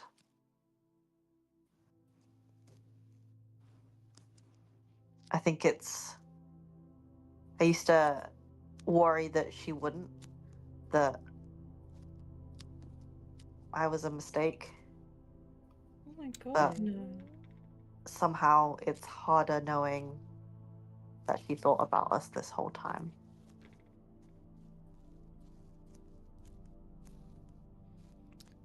Okay, as you're sort of thinking that over, obviously you know that because of your necklace, she would never be able to see you.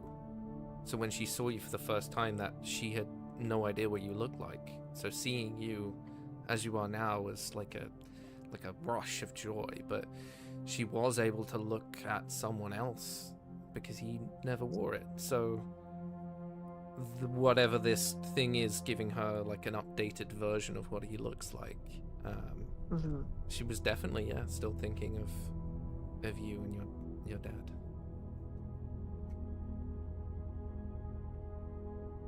But obviously she couldn't force you not to wear it because that would put you in danger from someone else.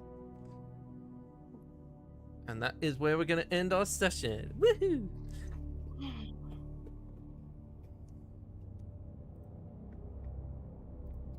But yes, I hope you guys had fun, and of course thank you all for coming along. This has been my Wyrdcast, and we'll be back next episode. Until then, say goodbye. Okay. Bye. Bye.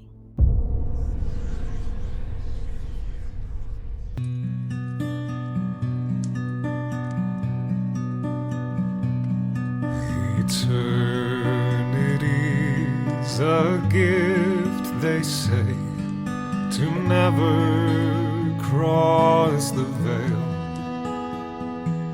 This life I try to savor, and I try to no avail. Curse that mortal brevity which has rent you from my arms. Curse this cold eternity without you to keep me warm. Your never-ending elegy is a ballad with no melody, as empty as I. Now you've passed me by. A blessing, no, a malady.